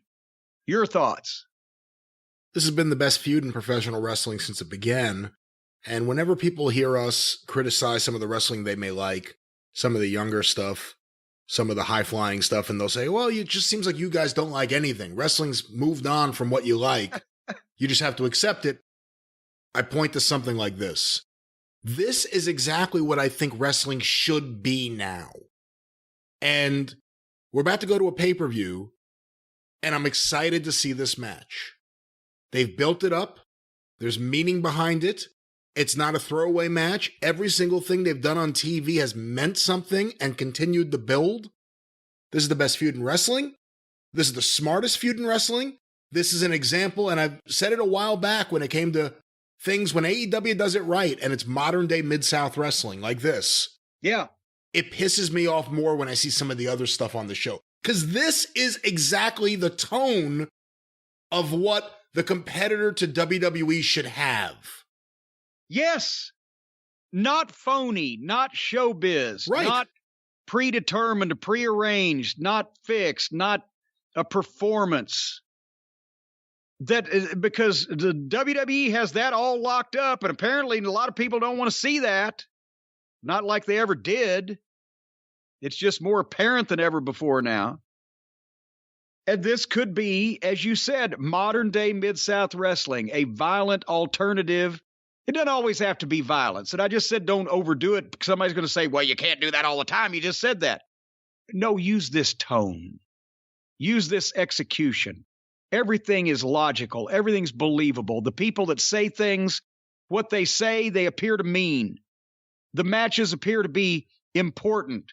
They don't appear to be cooperating with each other and winking at their friends while they have fun doing cool moves. Hey, do you remember how MJF turned on Cody? Goddamn, it's been a long time, but basically, Cody had taken MJF as his protege. Even though he was a heel, Cody saw something in him And everybody else was trying to warn him, but too late. MJF's true colors came out along those lines, something of that nature. He threw in the towel, cost him the match with Jericho, which meant he could never get a AEW World Title match again, but he got in the ring. They embraced him and the Hurt Cody, and then he gave Cody a shot to the nuts. So I like that. It's a throwback to his last betrayal, and I think that's brilliant too. Ain't that a kick in the nuts? There you go. That's MJF's thing. This is the best feud in the history of AEW, and when it comes to this pay-per-view, you have a world title match, you have the three-way tag team title match. Make no mistake, this is the main event of that pay-per-view. This is the one match I can't wait to see. Well, we're going to get to their world title match in a minute and the lack of promotion or interest or anything in it. But yeah, I can see people, especially the ex-WWE fans in the audience, want to see Moxley against Danielson. But, I mean, has there ever been a major world title match in a major company on pay-per-view that has any less interest than this one? And the tag team title match is just the interchangeable trampoline cowboy match that they always have. It's not going to be anything different, not appreciably better or worse, depending on whether you like that kind of thing, as all the other matches they do, because it'll be the same thing. So, yeah, Punk and MJF, they ought to have points in this pay-per-view, because if it does well, it's almost all them. Yeah, there goes to my discussion before about the tone. Take personal feelings and everything aside. Just look at it objectively. The stuff with the Bucks and Red Dragon and the Bucks and Cole, which ties into Cole and Page. Look at that tone versus the tone of everything with Punk and MJF. Everything is serious. Everything at times is evil. I mean, you know what I mean? Like, it feels like one thing, and then on the other side, it's a bunch of guys just playing. I mean, that's really what it seems like. When, hey, Brandon, turn on the camera. Okay, so we're going back into the comedy portion of the show, where they're going to do a bunch of comedy routines that suck. That's the problem. Like I said, send half the people to Ring of Honor. Now that you have that option, that's like Australia. Send everyone to Ring of Honor right now. And just make one of the promotions the serious tone that wrestling needs. This angle, this feud, and I'm sure this match coming up are exactly what wrestling can be right now. Like Mussolini! Instead, it's Friedman. That was great. I love that, because you hear the opening strains, the guitar licks.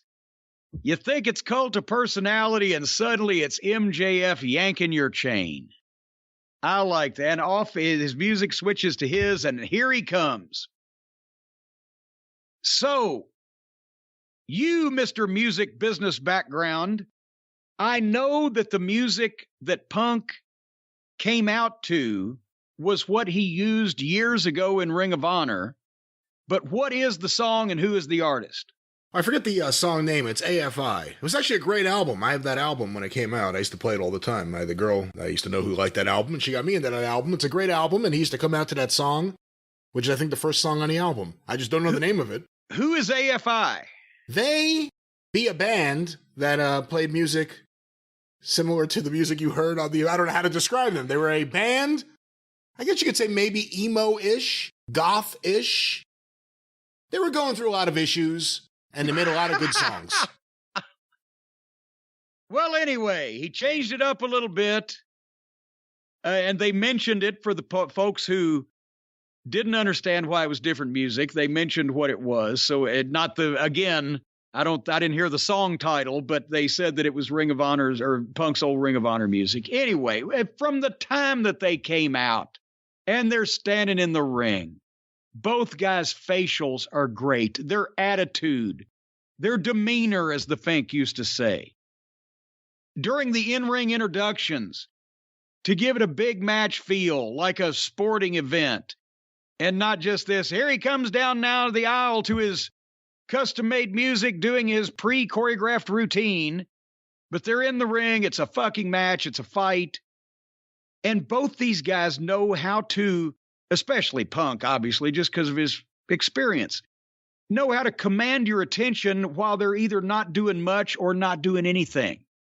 Because the way they walk around with attitude and expression on their face and the body language for the people in the big arena that can't see their expressions.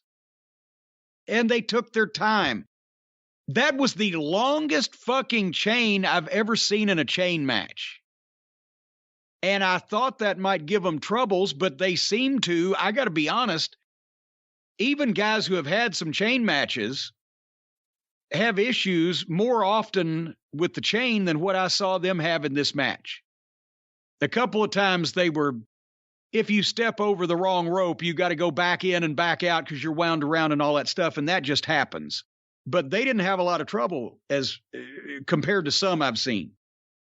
But usually it's like an 8-foot chain or a 10-foot chain. This thing, when they each had their backs to the turnbuckle, it pretty much reached. So anyway, it just from the start of it, they took their time. Everything meant something. They didn't. The first time that MJF whipped Punk with the chain, he just did it once, and Punk sold it. And you could see it left marks. It left link marks on his back. MJF wrapped the chain around his hand and punched Punk twice, just twice, and he was bleeding. And by the way, my new favorite magician is not Chris Angel, it's CM Punk. Chris Angel has nothing on Punk. He's got the magic touch. Did you see it? I ain't going to talk about it. I didn't see it. Obviously, I saw Mr. Friedman, as you called him before, but I did not see Mr. Punk. No, you didn't see Mr. Friedman because we didn't either. He disappeared for 45 seconds. But anyway, yes, Punk's got the magic touch. Did you hear when MJF got the microphone and told Punk to quit, and Punk said, "Eat shit"? JR came in and like it. That's the Vince line, right? Did you catch that? I did catch that. And once again, I thought the commentators were a little over the top and took away from this match at times. Well, but I like that little callback, too. Learn to eat shit and like the taste of it, pal. I liked when Punk jerked MJF off the buckle, headbutt in the nuts, Punk does the bulldog with the chain. And Punk's color was really coming. He was fucking great. And he's whipping MJF with the thing. Punk goes for the GTS, the go to sleep. MJF gets the sleeper with the chain around the neck. And Punk's fading and the people are chanting. And then the kick off the buckle, quick 2 count. This is wrestling. Again, they traded. MJF got the armbar. Punk rolled into the Anaconda Vice. Anaconda. Your Anaconda don't want none. MJF gets out by pulling hair. Imagine that. The knee lift to the chain, or with the chain, was where we were just talking about. MJF takes a bump to the floor. And I know he's young and inexperienced, and I felt the same way when I was doing it first time on TV. But I don't know what he was doing. The camera was on Punk in the ring for 30 seconds. And then finally MJF got in. I love him, but he's still working on that home magic kit for kids thing he used to order out of the back of the comic books. Who was it? Marshall Brodine's Magic Tricks. But anyway, then they go out to the floor. Now they're out on the floor. They're giving us a little bit of everything. It's not 100 miles an hour. It's not overkill of everything. It's not back and forth with no selling. They're having a fucking fight. And Punk bashes MJF not from pillar to post, but pillar to steps. And then goes for the knee lift into the steps and hurts his leg. That's going to play a part in this. This may be the first gimmick match in AEW history that has made sense. Punk calls for the go to sleep, but his leg is bad and he collapses. And then they fought on the apron. That's where they got tied up in the chain, where MJF had to bop in and out a time or two to get tied up out of the ropes. The reverse tombstone on the apron. I hate apron spots. And I don't want to downplay the danger of this one, but if you're going to do this, was a controlled situation. The guys that are jumping off the top rope or flinging each other on these aprons, that's not a controlled situation. This was controlled, and both of them sold it like death. So a lot of these things in a blow-off match, that's where you want to do them. And if we didn't see them every week, they would have even more impact. Then we get to the part, it couldn't be perfect. And I got to, right now, I was vibrating. I was hopping up and down. I was even backing some stuff up to watch it again. And then MJF goes under the ring and pulls out a bag, and it's thumbtacks. And seriously, come on, guys. And I'm just talking to the two of you now. You're two of the best talents in the business currently. You're having a classic match on a major pay-per-view. This bullshit was completely unnecessary. It's just validates the goof and the garbage match participants, constituents, and it encourages every jack-off wannabe mud show fuck with a 1/100th of your talent that this is somehow a thing that actual real wrestlers and real stars do. And it's stupid.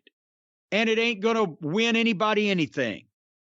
It's fucking stupid. Did I mention that word? And they teased falling the tax, and then MJF superplexed Punk on the tax. And this ran a risk of ruining this fucking classic for me, because why? It's like watching your children, take up doing fucking hard drugs.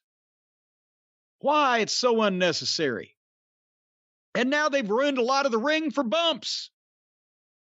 I took the bump off the scaffold. I would do that again before I would just take a bump in thumbtacks. Not only for money, but just because it's stupid.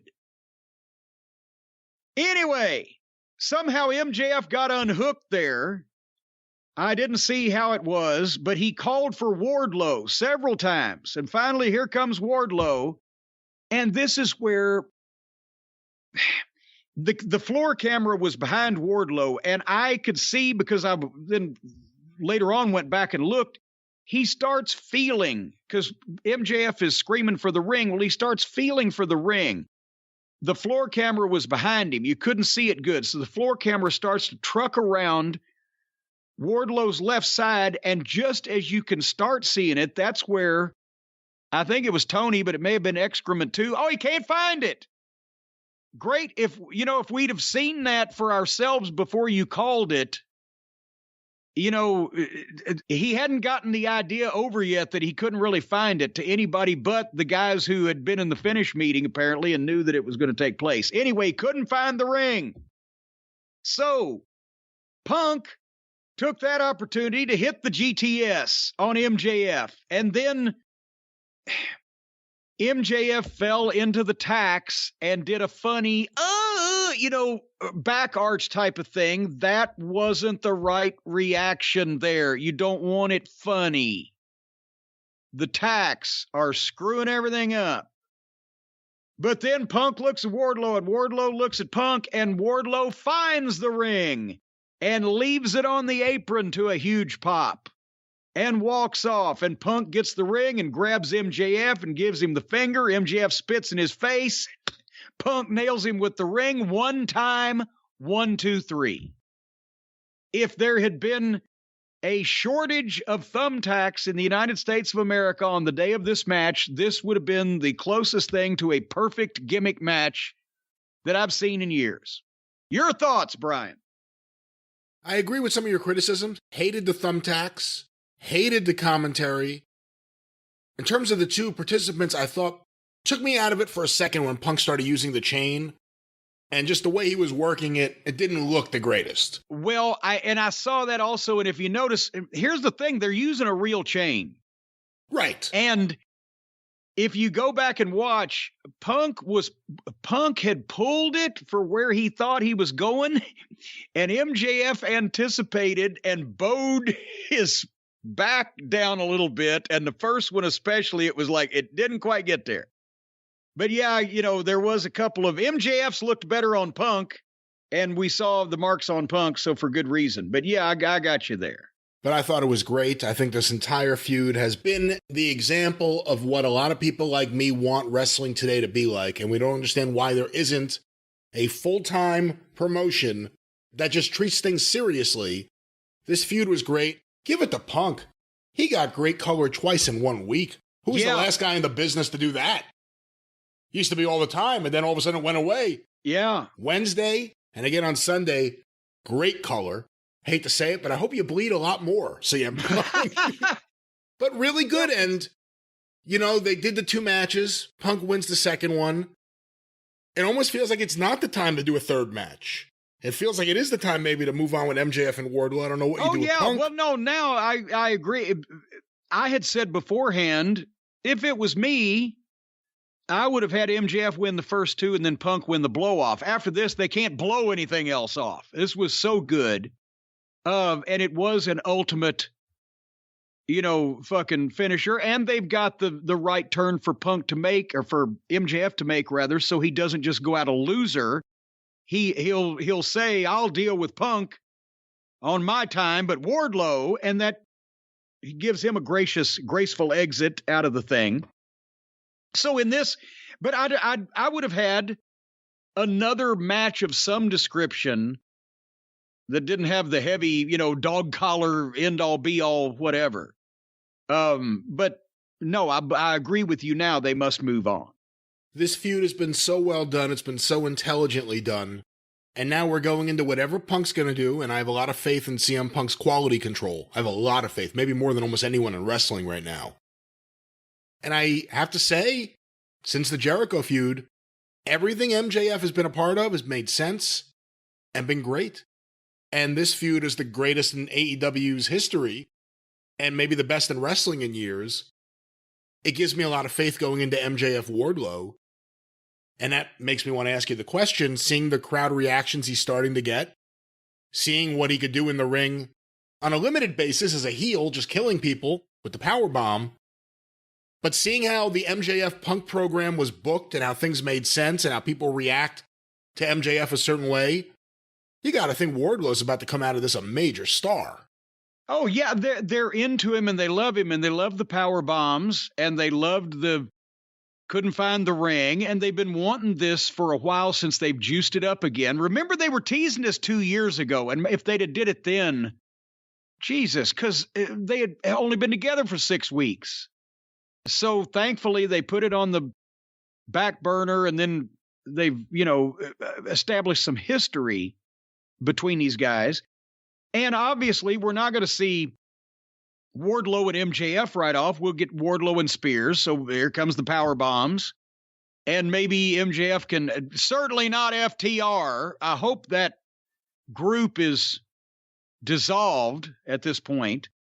But maybe MJF can get a couple of other people to feed to Wardlow. And then, again, the first match with MJF and Wardlow, that's got to be Wardlow's first loss. Because if then he beats MJF, well, then why go any further? But that means that they have to just give Wardlow, put something in his bank account first, not just beating job guys, but actually beating people close to or doing the bidding of MJF and getting closer to him. And then, boom, MJF fucks him and sets him back, and then he's got to get on the comeback trail, blah, blah, blah. And I guess what happened, because he won the ladder match, he gets the winner of Sammy versus Scorpio Sky for the TNT title. Yeah, what did I say? The world title earlier. It's one of their many titles. and you know, does MJF somehow piss in his post toasties over that one? Do you want to put the belt on him right now? Or how he still actually hasn't come out of under MJF's contractual obligation. That contract, and here's something, somebody on Twitter said, Tony Khan can spend $40 million for Ring of Honor, but he can't buy poor Wardlow out of his contract with MJF. That's true. See, when you start doing this shit where all your loopholes aren't closed and your logic doesn't make sense from one segment or talent to another, this is where people start asking these questions. Having said that, why was CM Punk and MJF not the main event? Because I looked and I said, fucking hell, we've got half this show to go. How are they going to, any of them going to follow this, right? And most of them didn't. Well, there it is, a look back at the best feud in AEW history, CM Punk and MJF. Jim, final comments. The question I will leave everybody with is, will CM Punk's wrestling career last long enough for MJF to get his career out of the hands of Tony Khan and to the WWE where they can do this again and make about 40 times more money with it? That's the question. Well, we'll see. It would have to be in a different company. And of course, although we have a compilation here of the feud, in a lot of ways, it was left with no real conclusive ending. There's still places it could go. CM Punk technically still has a bag with a title in it somewhere. Well, it needs to go to New York is where it needs to go.